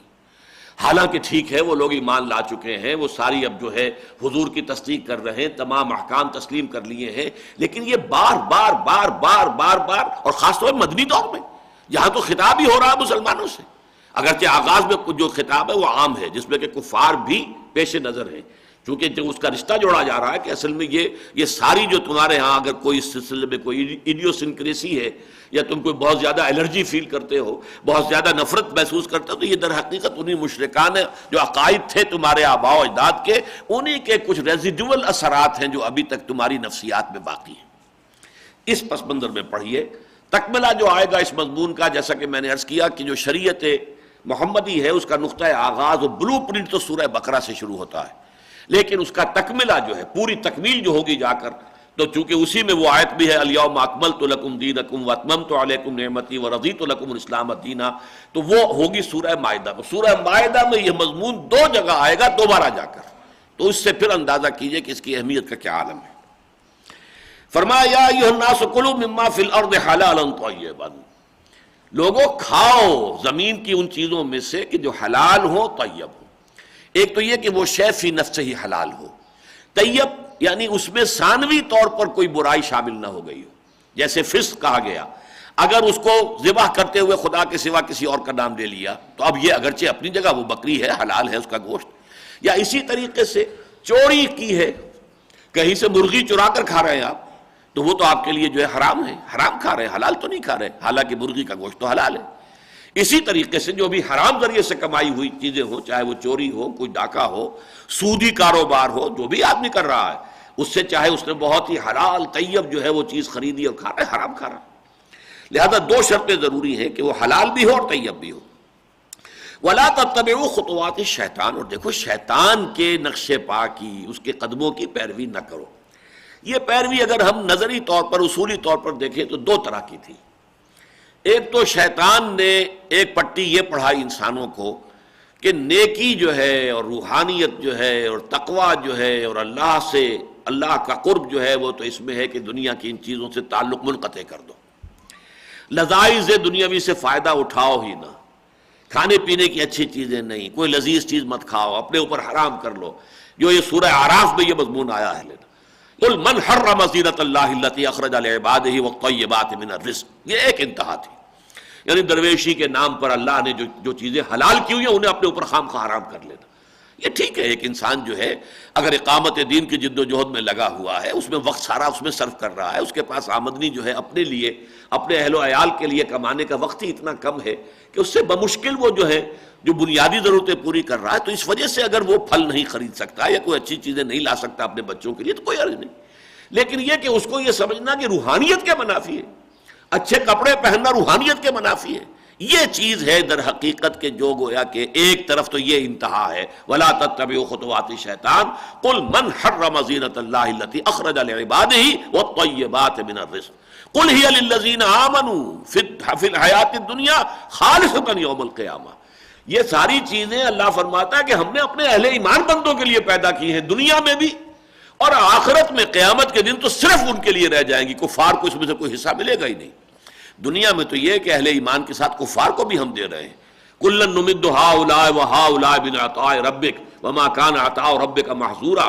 دنیا میں تو یہ سب ہم نے کھولا ہوا، کفار بھی کھائیں اور اہل ایمان بھی کھائیں، لیکن ہم تو یہی چاہتے ہیں کہ ہمارے اہل ایمان بندے کھائیں. ہم نے یہ چیزیں پیدا کی اصلاً ان کے لیے، البتہ آخرت میں جا کر خالصتاً، آخرت میں بالکل انہی کے لیے ہو جائیں گی اور اہل کفر کے لیے، اہل شرک کے لیے کوئی حصہ نہیں ہوگا. تو ایک انتہا تو یہ تھی. دوسری انتہا یہ جس کی کہ میں نے تفصیل آپ کے سامنے بیان کر دی، من گھڑت جو قواعد بنا لیے جاتے تھے، بنائے گئے تھے اس معاشرے کے اندر، مشرکانہ معاشرے میں، بتوں کے نام پر، دیویوں کے نام پر، یا یہ کہ یہ سانڈ جو ہوتے تھے، یہ نر اونٹ جو ہے یہ اتنی مادہ اونٹنیوں سے جفتی کر چکا ہے تو بس اب اس کو فارغ، اب یہ گویا کہ اپنا کام کر چکا، اب وہ ایک طرح کا مقدس ہو جاتا تھا. اسی لیے آگے آ کے سورہ مائدہ میں آئے گا یہ بحیرہ اور یہ صاحبہ اور یہ حام، یہ کوئی شے نہیں ہے کہ جو اللہ تعالیٰ کی طرف سے مقرر کردہ ہو، یہ تمہاری من گھڑت جو ہے وہ شریعت ہے. وَلَا تَتَّبِعُوا خُطُوَاتِ الشَّيْطَانِ إِنَّهُ لَكُمْ عَدُوٌّ مُّبِينٌ. جان لو اچھی طرح کہ وہ تو تمہارے لیے کھلا دشمن ہے. انما یامرکم بالسوء والفحشاء، وہ تو تمہیں لازماً حکم دیتا ہے اس کا کام ہی ہے، وہ تو ادھار کھائے بیٹھا تمہیں گمراہ کرنے پر، اس نے تو قسم کھائی ہوئی ہے، فبعزتک، اللہ کی عزت کی قسم کھا کر گئی تھی، لأغوینہم اجمعین، کہ میں اس آدم کی اولاد کو پوری کو گمراہ کر کے چھوڑوں گا، الا عبادک منہم المخلصین، سوائے تیرے خاص بندے جو ہوں جنہیں تو خاص طور پر اپنا لے، اپنا بندہ بنا لے، مخلص بنا لے، ان کی بات اور ہے، ورنہ میں ان سب کو گمراہ کر کے چھوڑوں گا، قسم کھا کر اللہ کی اس نے یہ عہد کیا ہوا ہے۔ تو وہ تو گویا کہ ادھار کھائے ہوئے اس پر، انہ لکم عدو مبین انما یامرکم بالسوء، وہ تو برائی کا حکم دے گا، والفحشاء، فحاشی کا حکم دے گا، وان تقولوا علی اللہ ما لا تعلمون۔ یہ تیسری شے ہے جس کا تعلق ہے اس موضوع سے کہ جس پر یہ آیات، کہ تم اللہ کی طرف وہ چیزیں منسوب کر دو جن کا تمہیں علم بھی نہیں، یہ حرام ہے۔ اب بھائی کہاں سے حرام ہے؟ قرآن میں کہیں لکھا ہے حرام ہے، کسی حدیث مرفوع میں آیا حرام، اب حرام بنائے بیٹھے ہوئے۔ تو یہ جو ہے اللہ کی طرف، جیسے کہ کرسچینٹی میں آپ کو معلوم ہے یہ سارا اختیار جو ہے پوپ کو اور پوپ کے نائبین کو حاصل تھا، جس چیز کو چاہیں حلال قرار دے دے، جس چیز کو چاہیں حرام قرار دے دے۔ تحلیل اور تحریم جو اللہ کا یوں سمجھیے کہ ایکسکلوسیو پریروگیٹو جس کو آپ کہتے ہیں، اللہ کا ایکسکلوسیو پریروگیٹو ہے تحلیل اور تحریم، کسی شے کو حلال قرار دینا، کسی کو حرام قرار دینا۔ وَإِذَا قِيلَ لَهُمُ اتَّبِعُوا مَا أَنزَلَ اللَّهُ، اور جب ان سے کہا جاتا ہے بھائی پیروی کرو اس کی جو اب اللہ نے اتار دی ہے، شریعت تو آ گئی ہے، قرآن نازل ہو گیا، اللہ کے احکام آ گئے ہیں، قَالُوا بَلْ نَتَّبِعُ مَا أَلْفَيْنَا عَلَيْهِ آبَاءَنَا، وہ کہتے ہیں کہ نہیں ہم تو پیروی کریں گے اس چیز کی جس پر ہم نے پایا تھا اپنے آباء و اجداد کو۔ ظاہر بات ہے یہ کسی مسلمان کا قول نہیں ہو سکتا، کوئی منافق بھی یہ الفاظ زبان پہ نہیں لائے گا، لیکن یہ کہ یہ جیسا کہ میں نے عرض کیا کہ جیسے پہلے حصے کے تیسرے رکوع میں جو ہے کفار اور مشرکین عرب کا تذکرہ ہے، ایسے ہی اس جو نصف ثانی کا جو تیسرا رکوع ہے اس میں بھی ان سے بات ہو رہی ہے، اور یہ گویا کہ بہت ہی ایکسیپشنل مقامات ہیں سورہ بقرہ میں کہ جن میں یا خطاب یا روح سخن جو ہے وہ مشرکین عرب کی طرف ہے، ورنہ سورۃ الامتین یا تو اس میں خطاب ہے بنی اسرائیل سے، سابقہ امت مسلمہ سے، اور یا موجودہ امت مسلمہ سے، امت محمد سے صلی اللہ علیہ وسلم۔ وَإِذَا قِيلَ لَهُمُ اتَّبِعُوا مَا أَنزَلَ اللَّهُ قَالُوا بَلْ نَتَّبِعُ مَا أَلْفَيْنَا عَلَيْهِ آبَاءَنَا أَوَلَوْ كَانَ آبَاؤُهُمْ لَا يَعْقِلُونَ شَيْئًا وَلَا يَهْتَدُونَ، تو خواہ ان کے آباء و اجداد نہ عقل رکھتے ہو اور نہ ہی انہیں ہدایت ملی ہو، یعنی یہ کہ ہو سکتا ہے کسی کے آباء و اجداد ہدایت یافتہ ہو، کیا کہنے، آپ ان کی پیروی کریں، نور علی نور۔ شاہ ولی اللہ کے بیٹے ہیں 4، احمد سرہندی رحمۃ اللہ علیہ کے 4 بیٹے ہیں، وہ اپنے والد کی پیروی کر رہے ہیں، وہ بھی اپنے امام وقت ہیں، اور یہ چاروں بھی ائمہ وقت ہیں۔ اسی طرح شاہ ولی اللہ کے 4 بیٹے، تو جن کو آباء و اجداد ایسے مل گئے وہ بڑے خوش قسمت ہیں۔ حضرت نوح کے 3 بیٹے، ایک بیٹا جو ہے وہ خراب ہوا اور وہ جو ان کی نگاہوں کے سامنے غرق ہوا، لیکن یہ کہ اگر والدین جو ہے وہ آباء و اجداد وہ ہدایت پر نہیں تھے، وہ انہوں نے عقل سے کام نہیں لیا، تو ان کی پیروی کرنا جو ہے یہ کس دلیل کی بنیاد پر ہوگا؟ وَمَثَلُ الَّذِينَ كَفَرُوا كَمَثَلِ الَّذِي يَنْعِقُ بِمَا لَا يَسْمَعُ إِلَّا دُعَاءً وَنِدَاءً صُمٌّ بُكْمٌ عُمْيٌ فَهُمْ لَا يَعْقِلُونَ۔ اس آیت پر خاصا ایک اشکال رہا ہے اس کی ترکیب، لیکن الحمدللہ کہ میں جب کل دیکھ رہا تھا اس کو تو یہ فرید وجدی نے جو اس کے حواشی لکھے قرآن مجید کے، یہ مصر میں 50 برس قبل یہ تفسیر شائع ہوئی ہے، پروفیسر یوسف حلیم چشتی صاحب کی تھی یہ کتاب جو انہوں نے مجھے عنایت کی تھی، اور اس میں انہوں نے انٹرلیفنگ کی ہوئی ہے، یہ درمیان میں ورق لگائے ہوئے اپنے مطالعے کے لیے کہ ساتھ ساتھ نوٹ بھی کرتے جائیں گے، 3 جلدوں میں، تو یہ ہے فرید وجدی کی مصر سے مطبوعہ۔ تو اس میں انہوں نے بہت خوبصورت بات لکھی ہے، وَمَثَلُ الَّذِينَ كَفَرُوا هُنَا حَذْفُ مُضَافٍ وَالتَّقْدِيرُ وَمَثَلُ دَاعِي الَّذِينَ كَفَرُوا، یعنی یہاں ایک مضاف جو ہے الَّذِينَ كَفَرُوا سے پہلے مضاف جو ہے یہاں محذوف ہے، اور مضاف کیا ہے؟ داعی، مثال اس داعی کی جو ان کافروں کو بلا رہا ہے، یعنی ان کافروں کو جو دعوت دے رہا ہے، اور اس وقت داعی کون ہے؟ محمد الرسول اللہ صلی اللہ علیہ وسلم، یا آپ کے اتباع میں جو بھی آپ کے صحابہ ہیں جو دعوت کے اندر اس کام میں آپ کے ساتھ تعاون کر رہے ہیں، آپ کے دست و بازو ہیں، وہ جب ان کفار کو بلاتے ہیں اسلام کی طرف، اللہ کے دین کی طرف، اللہ کی شریعت کی طرف، تو ان داعیوں کی مثال اس شخص کی سی ہے کہ جو چیخ پکار کر رہا ہو ایسے جانوروں کے لیے کہ جو کچھ نہیں سنتے۔ مثل الذین کفروا یعنی مثل داعی الذین کفروا، ان کافروں کو حق کی طرف بلانے والے داعی کی مثال کیسے ہے؟ کمثل الذی ینعق بما لا یسمع الا دعاء ونداء، اس شخص کے مانند ہے کہ جو چوپایوں کو پکار رہا ہو، اور وہ چوپائے جو ہیں وہ صرف آواز تو سنتے ہیں کہ کوئی آواز آ رہی، کیا آواز ہے وہ تو نہیں جانتے کہ کیا آواز ہے، وہ کچھ اشارے سے سمجھ لیتے ہیں کہ ہمارا جو مالک ہے یا ہمارا جو ریوڑ کا جو بھی انچارج ہے وہ ہمیں پکار رہا ہے، بلا رہا ہے، لیکن یہ کہ ان کے ظاہر بات ہے کہ ان کے اندر عقل نہیں ہے، فہم نہیں ہے، شعور نہیں ہے. صم بکم عمی فهم لا یعقلون. بالکل اسی طرح یہ کافر، یہ مشرک جو ہیں، یہ بھی بہرے ہو چکے ہیں، اندھے ہو چکے ہیں، گونگے ہو چکے ہیں، اور یہ عقل سے کام نہیں لیں گے. یہ گویا کہ چونکہ اب یہ دور ہے، مدنی دور ہے، اس دور کے تو شروع میں سورہ بقرہ میں کہہ دیا گیا ان الذین کفروا سواء علیہم انذرتہم ام لم تنذرہم لا یؤمنون ختم اللہ علی قلوبہم وعلی سمعہم وعلی ابصارہم غشاوہ ولہم عذاب عظیم. اب ان کے اوپر تو اتمام حجت ہو چکا ہے، اور اتمام حجت آخری درجے میں جو ہے اہل مکہ پر ہو چکا. اب جو لوگ اڑے رہ گئے کفر کے اوپر، ظاہر بات ہے کہ اے نبی آپ چاہے کتنا ہی انہیں دعوت دیں اور کتنا ہی انذار فرمائیں، اب یہ ایمان لانے والے نہیں ہیں. ان کے دلوں پر اور ان کے کانوں پر مہریں لگ چکی ہیں، اور ان کی آنکھوں کے آگے پردے پڑ چکے ہیں. تو بالکل وہی بات یہ ہے، صم بکم عمی فهم لا یرجعون. اور یہ سورہ بقرہ کے دوسرے رکوع میں بھی یہ الفاظ آئے، صم بکم عمی فهم لا یرجعون ہے وہاں، اور یہاں لا یعقلون. یہ لوگ اب عقل سے کام نہیں لے سکتے. تو یہاں تک یہ سارا ذکر جو ہو رہا ہے، یہ در حقیقت روح سخن ہے ان مشرکین مکہ کی طرف کہ جن کے ہاں یہ سارے اعتقادات بنے ہوئے تھے. لیکن اب ذرا روح سخن بلکہ خطاب ہو رہا مسلمانوں سے. جو میں نے عرض کیا کہ مسلمانوں کے اندر بھی وہ اپنے آبائی جو بھی ایک عقائد تھے، جو بھی ان کے معمولات تھے، کچھ تھوڑا تھوڑا اثر ان کی نفسیات میں تحت الشعور میں بیٹھا ہوا تھا، اور اس کی دلیل میں بیان کر چکا ہوں. آخر فرض تو نہیں ہے بھائی، کہاں فرض ہے کہ ضرور ہم اس کا گوشت کھائیں؟ ٹھیک ہے، اب ٹھیک ہے، فرض نہیں ہے. فرض کیجئے کہ کوئی شخص اپنے اوپر کسی مباح چیز کو حرام کر لیتا ہے. حضور کو تو روک دیا گیا کہ آپ ایسا نہ کریں، ہرگز نہ کریں، اس لیے کہ یہ ایسا ہی معاملہ حضرت یعقوب نے کیا تھا. انہوں نے اپنے اوپر اونٹ کا گوشت حرام کر لیا تھا، طبعاً ان کو پسند نہیں تھا. تو ان کے پیروکاروں نے یہ سمجھا کہ یہ ہے ہی حرام، اور اعتراض کیا خود حضور پر بھی صلی اللہ علیہ وسلم کہ یہ تو اونٹ کا گوشت تو ہمیشہ سے حرام چلا آ رہا ہے ہماری شریعت میں، آپ نے کیسے حلال کر دیا؟ تو فرمایا کہ یہ تو اصل میں الا ما حرم اسرائیل علی نفسہ من قبل ان تنزل التوراۃ، تورات کے نزول سے پہلے اسرائیل نے، حضرت یعقوب نے اپنے اوپر حرام کر لیا تھا. اس طرح حضور سے کہا گیا لما تحرم ما احل اللہ لک تبتغی مرضات ازواجک، اے نبی کیوں آپ اپنے اوپر حرام کر رہے ہیں وہ شے جو اللہ نے آپ کے لیے حلال ٹھہرائی، اپنی بیویوں کی رضا جوئی کے لیے، ان کی دل جوئی کے لیے. تو لیکن یہ کہ عام آدمی اگر کرے، فرض کیجئے کہ کسی خاص سبزی سے کسی کو نفرت ہے، نہیں کھاتا نہ کھائے، وہ فرض تو نہیں. بعض لوگوں کی چڑ ہوتی ہے بیگن کا وہ ان کے سامنے ذکر کر دیا جائے تو لڑنے مرنے پر اتر آتے ہیں، تو اب وہ بیگن کھائیں گے کیا جو اس کا نام نہ سن سکے. لیکن یہ کہ یہ چیزیں عام افراد کے لیے، عوام کے لیے ان کی کوئی اہمیت نہیں ہے. لیکن یہ جو مسئلہ تھا یہ اس وجہ سے تھا کہ وہ جو مشرکانہ شریعت چلی آ رہی تھی آباء و اجداد سے، یہ در حقیقت اس کے ریزیڈیول ایفیکٹس ہیں ابھی تک کہ جو تمہارے اندر باقی ہیں. لہذا اب خطاب ہوا یا ایھا الذین آمنوا کلوا من طیبات ما رزقناکم.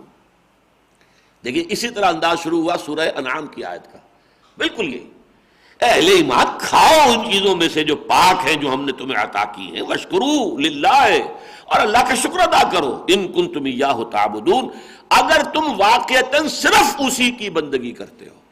یہاں وہ دل کا چور جو ہے اس کی طرف اشارہ کر دیا ہے. اگر تم کہہ تو رہے ہو لا الہ الا اللہ اور ایاک نعبد و ایاک نستعین، ان کنتم ایاہ تعبدون، اگر واقعتاً تم نے اپنے لیے طے کر لیا ہے کہ صرف اس کی بندگی کرنی ہے، تو پھر یہ چیزیں جو ہیں ان کو ہانٹ نہیں کرنا چاہیے. اب تمہارے ذہنوں میں آئیں یہ چیزیں اور تمہیں پریشان کریں اور تمہیں تشویش کے اندر مبتلا کر دیں، اس کا مطلب یہ ہے کہ کہیں کوئی گڑبڑ ہے، ابھی وہ صفائی ہوئی نہیں ہے، ابھی وہ چیزیں جو ہیں آباء و اجداد کے جو اثرات ہیں وہ ابھی دلوں سے پوری طریقے سے محو نہیں ہوئے ہیں. ان کنتم ایاہ تعبدون، ایا یہاں پر جو ہے وہ حسر کے لیے آ رہا ہے، ایاک نعبد، ہم صرف تیری ہی بندگی کرتے ہیں اور کریں گے، وَإِيَّاكَ نَسْتَعِينُ، اور صرف تجھ ہی سے مدد مانگتے ہیں اور مانگیں گے. تو یہاں پر بھی ان کنتم ایاہ تعبدون، اگر تم صرف اسی کی جو ہے عبادت کرتے ہو تو پھر کھاؤ. یہاں پھر وہ آیت آ گئی انما حرم علیکم المیتۃ، اللہ نے تو تم پر حرام کیا ہے میتہ، مردار کو. اور پھر آپ دیکھیں گے سورہ مائدہ میں چونکہ تکمیلی شکل ہے، پھر اس میں مردار کی مزید تشریح بھی آئی ہے. منخنقہ ہو، کوئی وہ جانور ہو کہ جو اوپر سے متردیہ ہو، نتیحہ ہو، کسی جانور کو دوسرے جانور نے سینگ مارا اور وہ مر گیا، کوئی جانور کسی گڑھے میں گر گیا اور مر گیا، اسی طریقے سے کسی جانور کی گردن جو ہے جس رسی سے آپ نے باندھا ہوا ہے، جو چین ہے، کہیں اس میں ادھر ادھر آتے ہوئے اس کی گردن پھنس گئی، اور جتنا اس نے کوشش کیا چھٹنے کی اتنی ہی وہ پھانسی اس نے خود ہی لے لی گویا کہ۔ تو یہ مختلف شکلیں ہیں ہر صورت میں۔ اسی طریقے سے چونکہ شکار کیا جاتا تھا کتے سے یا کسی اور سے، اب اگر وہ مر گیا ہے پہلے ہی، یا کسی نے کھایا ہے، کوئی جو درندے ہیں اس نے کسی جانور کو کھایا ہے لیکن پھر چھوڑ کر چلا گیا ہے، اب اگر وہ درندہ زندہ ہے اور آپ اس کو ذبح کر سکتے ہیں تاکہ اس کا خون نکل جائے تو آپ گوشت کھا سکتے ہیں، اگر مر گیا ہے تو پھر وہ بھی حرام ہو گیا۔ تو یہ جو میتہ ہے اس کی پھر تفاصیل جو ہے سورہ مائدہ کے اندر آئی ہے بہت تفصیل سے، آیت نمبر 3 کے اندر، طویل آیات میں سے وہ بھی قرآن مجید کی، لیکن یہاں تینوں مقامات پر سورہ انعام میں بھی، سورہ نحل میں بھی اور سورہ بقرہ میں بھی بس ایک لفظ میتہ آ رہا ہے۔ انما حرم علیکم المیتۃ، یقیناً اللہ نے حرام ٹھہرایا ہے تم پر مردار کو، والدم، اور خون کو، اور اس سے پہلے ہم پڑھ چکے ہیں دمم مسفوحا۔ ایک خون وہ ہو سکتا ہے کہ جو انسان کے جسم کے اندر چاہے آپ نے ذبح بھی کیا ہے اور میکسیمم بلڈ جو ہے وہ نکل بھی گیا ہے، بلیڈنگ ہو گئی ہے، پھر بھی مثلا جگر ہے اس میں کچھ نہ کچھ خون باقی رہ جاتا ہے، تلی ہے اس میں کچھ نہ کچھ خون باقی رہ جاتا ہے، لیکن یہ خون جو بہا نہیں ہے، یہ وہیں کا وہیں اس کے اندر جم گیا ہے تو وہ جائز ہے، اس کے اندر کوئی حرمت کی بات نہیں ہے کہ آپ کو جگر کھاتے ہوئے، لیور کھاتے ہوئے یا کچھ اور چیزیں کھاتے ہوئے کوئی کراہت محسوس ہو۔ دمم مسفوحا، وہ کہ جو بہ رہا ہو، بہنے کے قابل ہو۔ والدم ولحم الخنزیر، اور خنزیر کا گوشت، وما اہل بہ لغیر اللہ، اور جس کے اوپر کے اصل میں ہلال کہتے ہیں، نیا چاند جب دیکھتے تھے تو یہ ہلال کہلاتا ہے، تو اس پر وہ تکبیر کہتے تھے اللہ اکبر، یعنی اب چاند ہو گیا، تاکہ اس سے لوگوں کو معلوم ہو جائے کہ نیا چاند نظر آ گیا ہے۔ وہ رویت ہلال کمیٹیاں تو ہوتی نہیں تھی، ٹیلی ویژن پہ ریڈیو پہ اعلان تو آتے نہیں تھے، تو یہ تحلیل کہلاتی تھی کہ در حقیقت وہ اعلان ہو رہا ہے کہ نیا مہینہ چاند کا شروع ہو گیا۔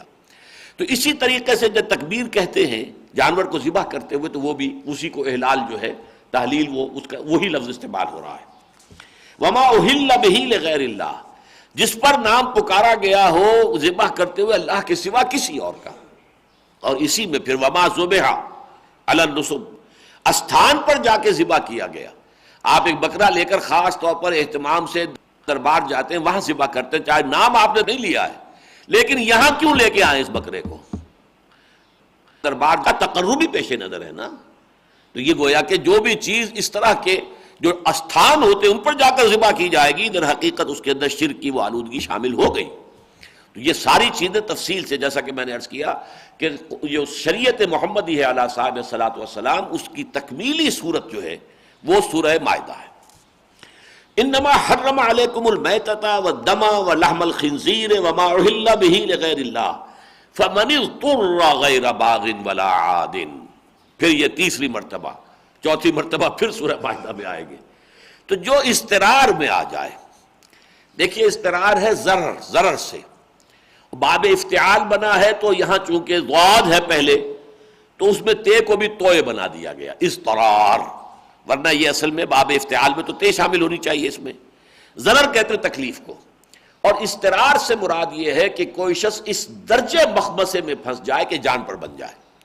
چونکہ اسی لفظ کو پھر آگے لے کر جو ہے لوگوں نے اپنے لیے جواز کے بڑے راستے کھول دیے ہیں۔ کیا کریں جی، یہاں حلال گوشت ملتا نہیں ہے تو ہم کیا کریں، ہم کھا لیتے ہیں جو بھی ہے، جو بھی ملتا ہے۔ یہ غلط بات، جان بچانے کا، اگر کوئی اور چیز کھانے کے لیے ہے تو پھر آپ کو اجازت نہیں ہے کہ آپ وہ ضرور کھائیں۔ گوشت کھانا ضروری تو نہیں ہے، مچھلی ملتی ہے بھائی مچھلی کھاؤ، انڈے ہیں انڈوں کا سالن بناؤ، جو بھی کرو، پروٹین کی جو بھی غذا آپ کو مل سکتی ہے۔ پھر بینز ہیں جس کو آپ کہتے ہیں کہ پور مینز میٹ، یہ دالیں جو ہیں یہ بھی در حقیقت اس میں پروٹینز ہیں اور بہت عمدہ غذا ہے پروٹین کے حوالے سے، لیکن یہ استرار نہیں ہے۔ استرار تو یہ ہے کہ کسی کی جان پر بن گئی ہو، مر رہا ہو بھوکا اور کوئی شے کھانے کو نہیں سوائے ان چار میں سے کسی شے کے۔ کہیں گدھا مرا ہوا پڑا ہوا ہے، فرض کیجئے کہ بدبو بھی آ رہی ہے، لیکن مرتا ہوا آدمی جو ہے وہ تو بدبو دار بھی کھا لے گا، اس لیے کہ اس کی جان پر بنی ہوئی ہے۔ اسی طریقے سے مختلف چیزیں، سور کا گوشت ہے وہ کھایا جا سکتا ہے، لیکن استرار، اسی لیے ہر جگہ پر دو لفظ اس میں ایڈ کیے گئے، غیر باغن ولا عاد۔ باغن ابتغاء کہتے ہیں کسی شے کو تلاش کرنا، حاصل کرنا، ابتغاء، وہی باب افتعال بنے گا اس سے، یعنی اس کی طرف میلان نہ ہو کہ اس کو لیے آدمی جو ہے اسے واقعی اچھا سمجھتا ہو۔ استرار بھی ہے لیکن اس کے لیے میلان بھی ہے طبیعت میں تو پھر حرام ہو جائے گا. میلان طبی موجود نہ ہو اس کی طرف، کھا رہے ہوں تو بالاکراہ کھا رہے ہیں، مجبوراً کھا رہے ہیں، ایک ایسی کیفیت سے کہ دل کے اندر اس کی وجہ سے سخت گھٹن ہو، سخت جو ہے اس کے اندر، دل کے اندر اس کے اوپر اپنی لاچارگی پر جو ہے وہ صدمہ ہو رہا ہو، اس کیفیت میں کھائیں. غیر باغن ولا عادن، عادن حد سے بڑھ جانا، یعنی جو منیمم کوانٹٹی لازمی ہے جان بچانے کے لیے. یہ نہیں کہ خوب پیٹ بھرو اور ذرا سیر ہو کے کھاؤ تاکہ پھر یہ کہ یہ جو ہے اچھی طریقے سے اپنی تسکین کرو، نہیں، جتنا جان بچانے کے لیے. فمن اضطر غیر باغ ولا عاد فلا اثم علیہ، اس پر کوئی گناہ نہیں ہے. وہ ان چار چیزوں میں سے بھی کوئی چیز اگر کھا کر اگر وہ اپنی جان بچا سکتا ہے، چاہے وہ خنزیر کا گوشت ہو اور چاہے وہ کوئی خون ہو کہیں جمع ہوا، آخر اس میں بھی پروٹینز ہیں، اس کے اندر بھی غذائیت ہوتی ہے، یا کہیں پر جو ہے وہ کوئی مردار ہو جانور، وہ کھا کے آپ اپنی جان بچا سکتے ہیں. اور اسی طریقے سے یہ جان بچانے کے لیے کھانا جو ہے وہ کہیں استھان کے اوپر ذبح کیا ہوا جانور ہو، کسی دیوی دیوتا کے نام، اس کو بھی کھایا جا سکتا. یہ چاروں چیزیں جو ہیں حلال ہو جائیں گی، لیکن 3 شرطیں ہیں. اضطرار حقیقی ہو، واقعتاً جان کے جانے کا اندیشہ ہو گیا ہو.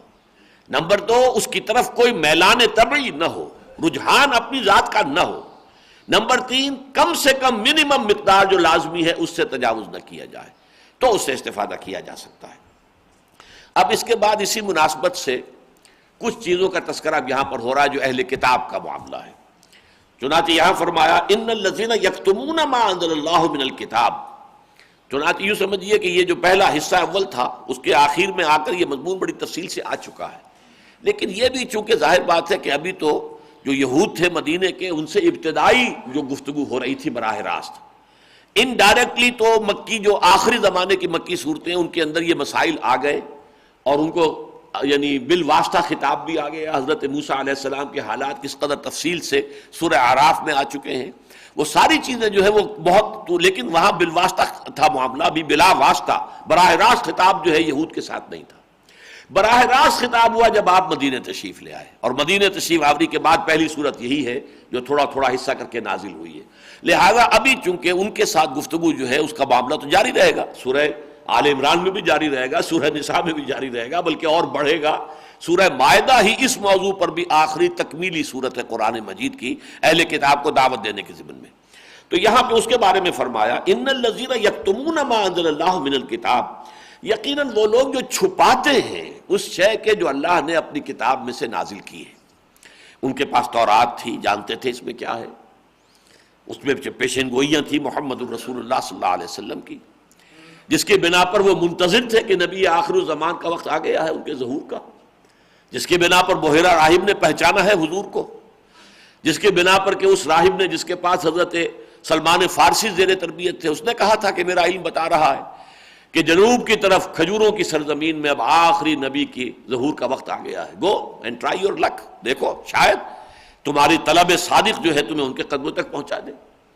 اسی کی بنا پر یہ یہودی جو تھے مدینے کے، یہ دھمکایا کرتے تھے اوس اور خزرج کے لوگوں کو. جیسے ہمارے ہاں دیہات وغیرہ میں کئی بنیے ہوتے تو ظاہر بات ہے کہ چاہے پیسہ ان کے پاس ہوتا تھا، چاہے حویلی ان کی پکی ہوتی تھی، باقی لوگوں کے گھر کچے ہوتے تھے، لیکن عزت نام کی کوئی شے تو ان کے پاس نہیں ہوتی تھی. لوگ عام جو ہے ان کو دبا لیتے تھے، ڈانٹ دیتے تھے، مار لیتے تھے.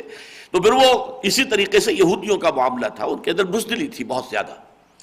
لیکن یہ کہ اگر کہیں کوئی جھگڑا ہو جاتا تھا اوس اور خزرج میں سے کسی قبیلے سے اور وہ مار کھاتے تھے تو پھر کہتے تھے دیکھو ابھی تو تم ہمیں مار لیتے ہو اور ہمیں شکست دے لیتے ہو، ٹھیک ہے جو کچھ تم کر رہے ہو کر لو، لیکن اب نبی آخر الزماں کے ظہور کا وقت آ گیا ہے، جب اس کے ساتھ ہو کر ہم تم سے جنگ کریں گے تو تم ہمیں شکست نہیں دے سکو گے. یہ تھی وہ خبر کہ جو اوس اور خزرج کے کانوں میں پڑی ہوئی تھی یہودیوں کی وجہ سے. لیکن ان کی بدبختی کہ انتظار میں ہونے کے باوجود، جیسے کہ ایک بڑی عمدہ جو ہے تمثیل آئی ہے تورات میں کہ ایک دلہن جو ہے وہ ساری رات جو ہے اپنے دولہا کا انتظار کرتی رہی، لیکن جب دولہا کے آنے کا وقت آیا تو سو گئی. وہ دولہا جو ہے محمد الرسول اللہ صلی اللہ علیہ وسلم تشریف لائے ہیں تو یہ سو گئے، ان کی آنکھیں اندھی ہو گئیں، ان کے دل جو ہے اوندھے کر دیے گئے. وَنُقَلِّبُ أَفْئِدَتَهُمْ وَأَبْصَارَهُمْ كَمَا لَمْ يُؤْمِنُوا بِهِ أَوَّلَ مَرَّةٍ، دل اوندھے ہو گئے، آنکھیں اندھی ہو گئیں. لیکن یہ کہ اسی کی وجہ سے یہ خزرج کے 6 آدمی ایمان لائے ہیں حضور نے، جبکہ جس سال آپ گئے تھے طائف اور وہاں سے مایوس ہو کر اور ناکام بظاہر ہو کر لوٹے ہیں، اسی سال کے موسم حج میں یہ ٹرن ہو گیا ہے، حالات کے اندر یہ ایک تبدیلی آئی ہے کہ حضور جو ہے وہ اپنے معمول کے گشت پر تھے حج کے دوران، تو یہ عقبہ کی ایک وادی جو اب ختم ہو چکی ہے، میں ویسے اس کو دیکھ چکا ہوں، اپنے بعض ساتھیوں کو میں نے وہاں پہنچایا بھی ہے، وہاں ایک مسجد بھی ترکوں کے زمانے کی چھوٹی سی بنی ہوئی تھی، جب پہلی مرتبہ میں وہاں گیا ہوں تو وہاں بہت گند تھا اندر اور کتے بھی تھے، اور سعودی جو ہیں یہ ان پرانی جو ہیں یادگاروں کو وہ کچھ اپنا ان کا ایک ذہن ہے کہ اس کی وجہ سے لوگوں میں مشرکانہ قسم کے خیالات پیدا ہو جاتے ہیں، تو انہوں نے یہ نشانات مٹائے ہیں بڑی بے دردی کے ساتھ، ترکوں نے وہ نشانات جو ہیں قائم رکھے ہوئے تھے، تو پتہ نہیں کیسے وہ مسجد ابھی سعودیوں کی دستبرد سے بچی ہوئی تھی، البتہ یہ کہ اس کے اندر گند تھا، لیکن میں وہاں گیا، میں نے تلاش کیا تھا اس لیے کہ میں نے پڑھا تھا سیرت سید احمد شہید بریلوی رحمۃ اللہ علیہ میں کہ جب وہ گئے تھے اپنے قافلے کو لے کر حج پر، تو وہاں انہوں نے اپنے ساتھیوں کو لے جا کر عقبہ میں اسی مقام پر ان سے بیعت کی تجدید کی تھی جہاں پر کہ حضور نے پہلے سال تو صرف یہاں 6 آدمی ایمان لائے، کوئی بیعت نہیں ہوئی، اگلے سال وہ 12 تھے تو بیعت عقبہ اولا حضور نے اسی مقام پر لی، طے ہو گیا تھا اگلے سال اسی جگہ پر ملاقات ہوگی۔ یہ جو شیاطین کہلاتے ہیں 3 شیطان، ان شیطانوں کی جو وادی ہے یہ وادی منا، یہ وہاں پتلی ہے وادی بالکل جہاں یہ شیطان لگے ہوئے ہیں جن پر پتھر مارے جاتے ہیں، تو اس کے بائیں طرف جب ہم جاتے ہیں عرفات کی طرف منا سے تو بائیں طرف سمجھیے، بائیں طرف ایک پہاڑ تھا، پہاڑ کے پیچھے یہ چھوٹی سی پتلی سی وادی تھی، اس وادی میں یہ 6 افراد مل گئے حضور کو اور وہاں پہ وہ ایمان لے آئے۔ جب حضور نے دعوت پیش کی انہوں نے ایک دوسرے کو کرنکھیوں سے دیکھا کہ معلوم ہوتا یہی وہ ہیں جن کے کا ڈراوا ہمیں دیتے ہیں یہودی، تو اس سے پہلے کہ وہ ان پر ایمان لائے تم ایمان لے آؤ، وہ ایمان لے آئے، تو ان کا دیا ہوا علم جو ہے وہ ان کے لیے ذریعہ بن گیا ہدایت کا۔ اگلے سال پھر طے ہوا تھا کہ یہیں اسی جگہ پر ملاقات ہوگی، تو وہ 12 افراد تھے، پھر حضور نے بیعت لی، بیعت عقبہ اولا، پھر انہوں نے کہا کہ اب ہماری آپ سے ملاقات تو اب ہوگی 1 سال بعد، تو ہمیں کوئی اپنے شاگرد دیجئے جو ہمیں قرآن پڑھائیں، وہاں پر بھی دعوت ہو قرآن مجید کی۔ تو پھر یہ کہ مصعب بن عمیر رضی اللہ تعالی عنہ، اور کچھ دنوں کے بعد پھر حضور نے ان کی مدد کے لیے، ان کی تائید کے لیے، نصرت کے لیے نابینا صحابی عبداللہ ابن ام مکتوم رضی اللہ تعالی ان کو بھیج دیا۔ ان 2 کی دعوت و تبلیغ اور تعلیم قرآنی کا نتیجہ یہ نکلا کہ اگلے سال جو ہیں وہ 72 مرد 3 عورتیں یہ قافلہ بن کر آ گئے، اسی مقام پر بیعت عقبہ ثانیہ ہوئی، اور وہی در حقیقت پھر تمہید بن گئی ہے ہجرت کی، مدینے کی طرف کھڑکی کھل گئی اور وہاں جو ہے حضور کی آمد کا انتظار ہو رہا ہے۔ تو میں نے بھی اصل میں چونکہ یہ سیرت سید احمد شہید میں پڑھا تھا کہ انہوں نے اہتمام کر کے اس جگہ کو تلاش کیا تھا، اور یقیناً یہ مسجد اس وقت ہوگی، یہ وہ زمانہ تو ترکوں کا زمانہ تھا، تو وہاں پر انہوں نے جا کر پھر اپنے ساتھیوں سے دوبارہ بیعت لی تھی حضور کی اس سنت کی گویا کہ پیروی کرتے ہوئے کہ حضور نے اس مقام پر بیعت عقبہ اولا بیعت عقبہ ثانیہ لی تھی۔ تو وہ بیعت عقبہ جو ہے، اب وہاں پر مسجد تو ابھی تک تو تھی جب تک میں نے دیکھا ہے 95 تک، لیکن درمیان کا پہاڑ جو ہے وہ کٹ چکا ہے، اس کو بالکل کھود دیا گیا، تو اب گویا کہ وہ عقبہ نہیں رہی، وہ جگہ جو ہے وہ منا ہی میں شامل ہو گئی ہے، ویلی آف منا جو ہے وادی منا وہی چوڑی ہو گئی ہے، اس لیے کہ جو پہاڑ جو ہے اس کو جدا کر رہا تھا وادی منا سے، تو وادی عقبہ علیحدہ ہو گئی تھی، وادی منا علیحدہ، اس لیے کہ درمیان میں ایک پہاڑ تھا، وہ پہاڑ انہوں نے کھود دیا، ختم کر دیا، تو اب وہ وادی منا ہی کا ایک حصہ ہے۔ تو ان الذین یکتمون ما انزل اللہ من الکتاب ویشترون بہ ثمنا قلیلا، بے شک وہ لوگ کہ جو چھپاتے ہیں ان چیزوں کو کہ جو اللہ نے نازل فرمائی ہے کتاب میں سے، ویشترون بہ ثمنا قلیلا، اور وہ خریدتے ہیں اس کے عوض حقیر قیمت۔ یہ جو اشترا یشتری باع یبیع، یہ عربی زبان میں جو آتا ہے، باع بیچا، ابتاع خریدا، شرا بیچنا، اشترا خریدنا، تو یہ اصل میں آتا ہے ایکسچینج کے لیے، کوئی شے دے کر کوئی شے لے لینا، اس لیے کہ کرنسی بہرحال جب قرآن نازل ہوا یقیناً کرنسی کا وجود تھا، درہم و دینار تھے، لیکن اس سے کچھ عرصے پہلے تک دنیا میں کرنسی نہیں تھی، جو بھی لین دین تھا وہ بارٹر پہ ہوتا تھا۔ کوئی کھیت میں کام کر رہا ہے، اس نے گندم اگائی ہے، کوئی شخص بیٹھا ہوا کرگے کے اوپر جو ہے وہ کپڑا بن رہا ہے، کھدر بن رہا ہے، تو اب یہ آپس میں ایکسچینج کرتے تھے، اسے کھدر کی ضرورت ہے، اسے گندم چاہیے، وہ گندم دے دی، کھدر لے لی، یا کھدر دے دی، گندم لے لی۔ اب کس کو قیمت کہیں کس کو مال کہیں؟ گندم قیمت ہے، تو وہ کھدر مال ہے، اور کھدر قیمت ہے تو گندم مال ہے. تو یہ در حقیقت مبادلہ تھا. تو اسی طریقے سے کسی شے کو دے کر کوئی شے لے لینا، اس کو قرآن مجید شرع اشترا سے لیتا ہے. یقیناً وہ لوگ کہ جو چاہتے ہیں وہ لے رہے ہیں، یشترون بہ ثمنا قلیلا، یعنی اس اخفاء کے عوض اللہ کی ان آیات کو چھپا کر انہوں نے جو چیز حاصل کی ہے وہ کیا ہے؟ وہ دنیا کی زندگی میں ان کی چودراہٹ ہے. بس ظاہر بات ہے وہ بڑے جبوں اباؤں اور قباؤں والے لوگ تھے، ان کی حیثیت تھی، عالم تھے، مفتی تھے، احبار تھے، رہبان تھے، ان کے ہاتھ چومے جاتے تھے، ان سے لوگ فتوے پوچھتے تھے، تو ان کی حیثیت تھی نا، دینی ایک سیادت کا مقام. اب اگر وہ مان لیتے محمد رسول اللہ صلی اللہ علیہ وسلم کو اور جو بھی ان کے پاس تھا، جیسا کہ سورہ بقرہ میں پہلا جب پارہ ختم ہوتا ہے وَمَنْ أَظْلَمُ مِمَّنْ كَتَمَ شَهَادَةً عِندَهُ مِنَ اللَّهِ، اس شخص سے بڑھ کر ظالم کون ہوگا جس کے پاس اللہ کی طرف سے گواہی ہو اور وہ اسے چھپا لے. تو ان بدبختوں نے وہ گواہی چھپائی اور انکار کیا حضور کا صلی اللہ علیہ وسلم. کیوں؟ اگر حضور کو مان لیتے ہیں تو ظاہر بات ہے کہ اب تو آپ کے سامنے سر جھکانا ہوگا، تو فتویٰ تو آپ دیں گے، اب آپ بتائیں گے کہ کیا جائز ہے کیا ناجائز ہے، اب آپ حکم دیں گے اور آپ کو اس کی پابندی کرنی ہوگی. وہی امیر جماعت بھی ہیں، وہی سپہ سالار بھی ہیں، وہی قاضی القضات بھی ہیں، وہی اللہ کے نبی بھی ہیں، رسول بھی ہیں. تو یہ صرف بات کہ میں ان سے کمتر کیسے ہو جاؤں، 4 مقامات پر قرآن مجید نے اس کا سبب بیان کیا تفرقے کا. بغیم بینہم، ضدم ضدہ، بالا دستی، دی ارج ٹو ڈومینیٹ. میں کیوں نہ ڈومینیٹ کروں، میں اس کے تابع کیوں ہو جاؤں، یہ اوپر کیوں ہو میں نیچے کیوں ہوں. یہ ہے شے. تو وہی شے ہے یشترون بہ ثمنا قلیلا، حقیر قیمت. اس لیے کہ یہ چودراہٹ، یہ تمہاری مسندیں، یہ تمہاری مذہبی جاگیریں، یہ سب یہیں رہ جائیں گی. تمہیں بلاوا ہو سکتا ہے آج ہی آ جائے، کل آ جائے، پرسوں آ جائے، کوئی شے تمہارے ساتھ جانے والی نہیں ہے. قلیل ہے متاع دنیا، قلیل. دنیا کی یہ زندگی جو ہے بہت ہی قلیل کی حیثیت میں ہے، کوئی اس کا کوئی حیثیت نہیں اس کی. اولئک ما یاکلون فی بطونہم الا النار، یہ وہ لوگ ہیں کہ جو نہیں بھر رہے، نہیں کھا رہے اپنے پیٹوں میں، یعنی نہیں بھر رہے اپنے پیٹوں میں مگر آگ، انگارے کھا رہے ہیں.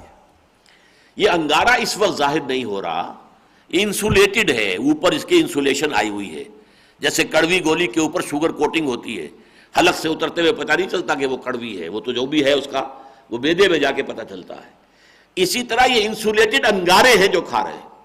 یہ دین فروشی، میرے نزدیک تو آپ میں سے بہت سے حضرات کو تو علم میں ہوگا کہ سورہ توبہ کی جو آیت کنز ہے، جس کی وجہ سے حضرت ابو ذر غفاری رضی اللہ تعالیٰ عنہ کو مغالطہ بھی ہو گیا، ان کے اپنے زہد کا جو غلبہ تھا ان پر، ایک غلبہ حال کی کیفیت تھی. لیکن اس کی در حقیقت میرے نزدیک جو توجیہ ہے وہ یہ ہے کہ وہ لوگ جو دینی منصب پر فائز ہوں اور وہ دولت جمع کریں.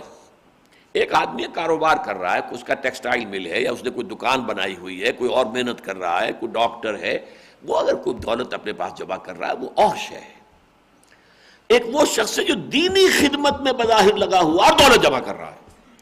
یہ ہے در حقیقت، جیسا کہ میں نے ایک دفعہ ایک بڑے عالم دین کے ہاں جو مجھے جانا ہوا اتفاقاً، اور میں نے وہاں جا کر جو اس لیے کہ بیمار تھے، اگر تو باہر ہی ملتے تو بہرحال اپنے وہ تو جو بھی ان کی بیٹھک دی نشست تھی وہ تو ایک دارالعلوم کے طرز کی تھی، وہاں پر تو کوئی صوفے اور کوئی بیڈ نہیں تھے، لیکن بیمار تھے تو مجھے اندر ہی بلا لیا. تو میں وہاں گیا تو میں نے دیکھا کہ وہاں جو فرنیچر تھا اور جو قالین تھے اور وہیں پر کچھ الماریوں میں جس قسم کی کراکری لگی ہوئی تھی، تو میرے بڑے بھائی اس وقت بھی، آج تو خیر وہ بہت دنیاوی اعتبار سے یعنی دولت وغیرہ اور جو بھی ہے اس میں بہت آگے ہیں، اس وقت بھی بہت کافی تھے.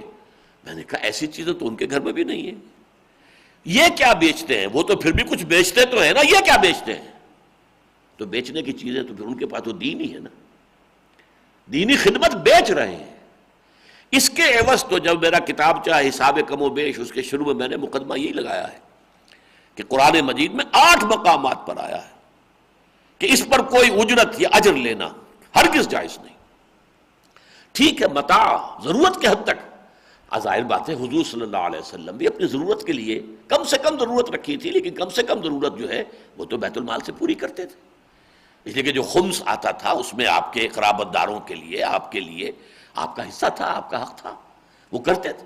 لیکن کوئی جائیداد چھوڑ کر نہیں گئے، بلکہ وہ باغ بھی اگر تھا تو وہ باغ بھی صدقہ، جو فدق کا باغ کہلاتا ہے، جس پر کہ حضرت فاطمہ رضی اللہ تعالی عنہ کو کچھ شکر رنجی بھی رہی، کچھ ناراض بھی رہی، ان کے علم میں نہیں تھی یہ حدیث حضور کی، لیکن یہ ہے کہ انہوں نے سمجھا میرے والد کی یہ میراث ہے، وراثت ہے، مجھے ملنی چاہیے، باغ فدق.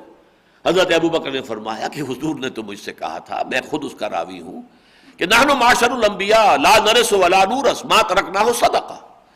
ہم جو ہے نبی جو ہوتے ہیں ہمیں نہ کوئی ترکہ ملتا ہے والدین سے، اور نہ ہمارا کوئی ترکہ ہماری اولاد کو منتقل ہوتا ہے، ہم جو چھوڑ دیتے وہ صدقہ ہوتا ہے، تو یہ صدقہ ہے. تو اس حوالے سے لیکن جو لوگ دین کا کام کر کے ہوں، وہ کسی یعنی سمجھیے کہ روحانی کسی گدی کے اوپر براجمان ہوں اور مسند نشین ہوں، لیکن جائیدادیں بنائی ہوں، اور اس کے اوپر پھر ان کے اولاد کے اندر مقدمے چلتے ہوں، اور پھر خون ریزیاں ہوتی ہوں، اور قتل، اور یہاں تک نوبت پہنچتی. یہ دھندا ہے در حقیقت جس پر کہا گیا ہے کہ یہ دولت جو ہے پھر تپا کر ان کی پیشانیوں اور ان کے چہروں اور ان کے پیٹھوں ان کو اور ان کے جو پسلیاں ہیں ان کو داغا جائے گا. یہ اصل میں ان کا مسئلہ ہوتا ہے کہ جنہوں نے دینی بظاہر خدمت کی ہے لیکن دولت جمع کی ہے، اور دولت بنا کر اپنے ورثاء کے لیے چھوڑ کر گئے. ان الذين يكتمون ما انزل الله من الكتاب ويشترون به ثمنا قليلا اولئك ما ياكلون في بطونهم الا النار. یہ نہیں ڈال رہے ہیں اپنے پیٹوں میں، نہیں بھر رہے مگر آگ. ولا يكلمهم الله يوم القيامه، اور اللہ تعالیٰ ان سے کلام نہیں کرے گا قیامت کے دن. حالانکہ قرآن مجید میں دوسرے مقامات سے معلوم ہوتا ہے اللہ تعالیٰ کلام تو فرمائے گا، یعنی ایک کلام ہوتا ہے زجر کے لیے، توبیخ کے لیے، ڈانٹ کے لیے، ڈپٹ کے لیے، ملامت کے لیے، ایک ہے کسی شفقت کے ساتھ، محبت کے ساتھ. تو اللہ تعالیٰ کسی شفقت اور محبت کا اظہار کرتے ہوئے ان سے گفتگو نہیں کرے گا، بلکہ کہے گا لاؤ کہاں ہیں تمہارے وہ شرکا، ہے نا شرکائی الذین کنتم تزعمون، کہاں ہیں وہ میرے شریک جن کا کہ تمہیں گمان ہو گیا تھا کہ وہ میرے شریک ہیں، لاؤ نا انہیں پیش کرو. تو خطاب تو ہوگا، کلام ہوگا، لیکن یہ کہ اس کلام کے اندر جو ہے وہ زجر اور توبیخ اور ملامت اور ڈانٹ اور ڈپٹ ہوگی. وہ کلام کے جو ہوتا ہے محبت آمیز ہو، شفقت آمیز ہو، اس سے محروم. ولا یزکیہم، نہ انہیں پاک کرے گا. تزکیہ یعنی یہ کہ جو بھی ہمارے دامن کردار پر داغ ہیں اس دنیا میں ہم دھو لیں تو ہم اس کو تزکیہ نفس کہیں گے، اور اگر نامہ اعمال پر جو دھبے ہیں اللہ تعالیٰ ان کو دھو دے قیامت میں، تو یہ گویا کہ وہاں کا تزکیہ، یزکیہم، ان کو پاک کر دے گا، نہیں کرے گا ان کو پاک. یہ جو بھی اپنا لے کر آئیں گے داغدار نامہ اعمال یوں کا تو ان کے سامنے ہوگا. وَلَهُمْ عَذَابٌ عَلِيمٌ، اور ان کے لیے ہوگا دردناک عذاب، المناک. علم کہتے ہیں رنج و علم، غم و علم. تو علم جو ہے علم سے علیم، فعیل کے وزن پر صفت مشبہ. اولئک الذین اشتروا الضلالۃ بالہدی، یہاں پھر دیکھیے وہ اشترا آ گیا. اب یہاں کوئی کرنسی نہیں ہے، یہ وہ لوگ ہیں جنہوں نے خرید لی ہے گمراہی ہدایت کے عوض، ہدایت دے کر گمراہی خرید لی. دونوں چوائس تھے ان کے پاس، اما شاکرا و اما کفورا. چاہو تو شکر گزار بندے بن جاؤ ہمارے، چاہو تو کفران نعمت کے روش اختیار کر لو. فمن شاء فلیؤمن ومن شاء فلیکفر. ہم نے تمہیں چوائس دیا ہے، تم چاہو تو ایمان لاؤ، چاہو کفر کرو. تو انہوں نے ایک کو چھوڑا دوسرے کو قبول کیا، یہ گویا کہ انہوں نے خرید لی ہے ضلالت ہدایت کے عوض. اولئک الذین اشتروا الضلالۃ بالہدی والعذاب بالمغفرہ. اور یہ کہ عذاب خرید لیا ہے، چوز کر لیا ہے، پسند کر لیا مغفرت کی بجائے. اگر وہ حق کو واضح کرتے، تورات میں جو پیشین گوئیاں تھیں حضور کی، یا اور جو احکام بھی تورات کے مطابق قرآن مجید میں نازل ہو رہے تھے، ان سب کی بھی تائید کرتے، توثیق کرتے، تو اگر کتنا اچھا ہوتا. فما اصبرہم علی النار، یہ حسرت آمیز کلمہ ہے. تو کتنا ان میں صبر ہے اس آگ کے بارے میں، کتنے صابر ہیں، کتنا جگرا ہے ان کا کہ اپنے آپ کو اپنے ہاتھوں اس آگ میں ڈال رہے ہیں. ظاہر بات ہے ناواقف تو نہیں تھے، عالم تھے، وہ تو دوسروں کو ہدایت دیا کرتے تھے. اتامرون الناس بالبر وتنسون انفسکم وانتم تتلون الکتاب. وہ کوئی جاہل نہیں تھے، عوام الناس میں سے نہیں تھے، علماء تھے، احبار اور رہبان. اتخذوا احبارهم ورهبانهم اربابا من دون اللہ. انہوں نے جب یہ روش اختیار کی تو واقعتاً داد کے قابل ہیں. شاباش ہے ان کے صبر پر، ان کے حوصلے پر، ان کے جگرے پر. فما اصبرهم علی النار، کتنے صبر کرنے والے ہیں آگ کے معاملے میں کہ اپنے آپ کو اپنے ہاتھوں وَلَا تُلْقُوا بِأَيْدِيكُمْ إِلَى التَّهْلُكَةِ اپنے آپ کو اپنے ہاتھوں ہلاکت میں مت ڈالو، اور یہ ڈال رہے ہیں۔ ذَلِكَ بِأَنَّ اللَّهَ نَزَّلَ الْكِتَابَ بِالْحَقِّ، اور یہ اس لیے، یہ انجام ان کا اب اس لیے ہوگا، اب اللہ نے کتاب نازل کر دی ہے حق کے ساتھ، کیونکہ یہاں پر لفظ آیا نزلہ، اس سے مراد ہے قرآن مجید۔ اب قرآن نازل ہو گیا ہے، حق کا حق ہونا واضح ہو گیا، باطل کا باطل ہونا واضح ہو گیا۔ جو بھی کوئی ابھی مزید شریعت ہے وہ بھی آ جائے گی، لیکن حق و باطل میں تو امتیاز ہو چکا ہے۔ جاء الحق وزهق الباطل ان الباطل کان زہوقا، یہ آیت جو ہے وہ تو سورہ بنی اسرائیل میں نازل ہو چکی ہے، تو احقاق حق ابطال باطل ہو چکا ہے۔ ذالک بان اللہ نزل الکتاب بالحق وان الذین اختلفوا فی الکتاب لفی شقاق بعید، اور یقیناً وہ لوگ جنہوں نے، اب یہاں پہ جو کتاب آیا فی الکتاب، اس میں جو کتاب کے اندر جو اختلافی انہوں نے ڈال دیے ہیں، جو جھگڑے کھڑے کیے ہیں، جو اعتراضات کر رہے ہیں، مین میخ نکال رہے ہیں، یا خود اپنی کتاب کے اندر بھی جب اس قسم کے مباحث شروع کر دیے تھے، تو لفی شقاق، یہاں پہ شقاق کا نظارہ تو الکتاب سے مراد قرآن ہے، یہ بڑی دور کی دشمنی میں، شقاق کہتے ہیں کسی شخص نے کسی کی دشمنی پر ادھار کھا لیا ہو، کمر کس لی ہو، گویا کہ شقاق ایک شخص جو ہے فَإِنَّمَا هُمْ فِي شِقَاقٍ فَسَيَكْفِيكَهُمُ اللَّهُ، 16واں رکوع جو ہے سورہ بقرہ کو، اس میں بھی آیا ہے کہ فَإِنْ آمَنُوا بِمِثْلِ مَا آمَنْتُمْ بِهِ فَقَدِ اهْتَدَوْا، اگر تو یہ اسی طریقے سے ایمان لائیں جیسے کہ ہے اہل ایمان تم ایمان لائے تو یہ بھی ہدایت پہ آ جائیں گے، لیکن اگر نہیں تو پھر فَإِنَّمَا هُمْ فِي شِقَاقٍ فَسَيَكْفِيكَهُمُ اللَّهُ۔ تو اے نبی یہ تو اب ہٹ دھرم ہو گئے ہیں، زدم زدہ میں آ گئے ہیں، یہ آپ کی عداوت کے اندر اندھے ہو گئے ہیں، اور اللہ تعالیٰ ان کے مقابلے میں آپ کی نصرت اور تائید کے لیے کفایت کرتا ہے۔ اقول قولی ھذا واستغفر اللہ لی ولکم ولسائر المسلمین والمسلمات۔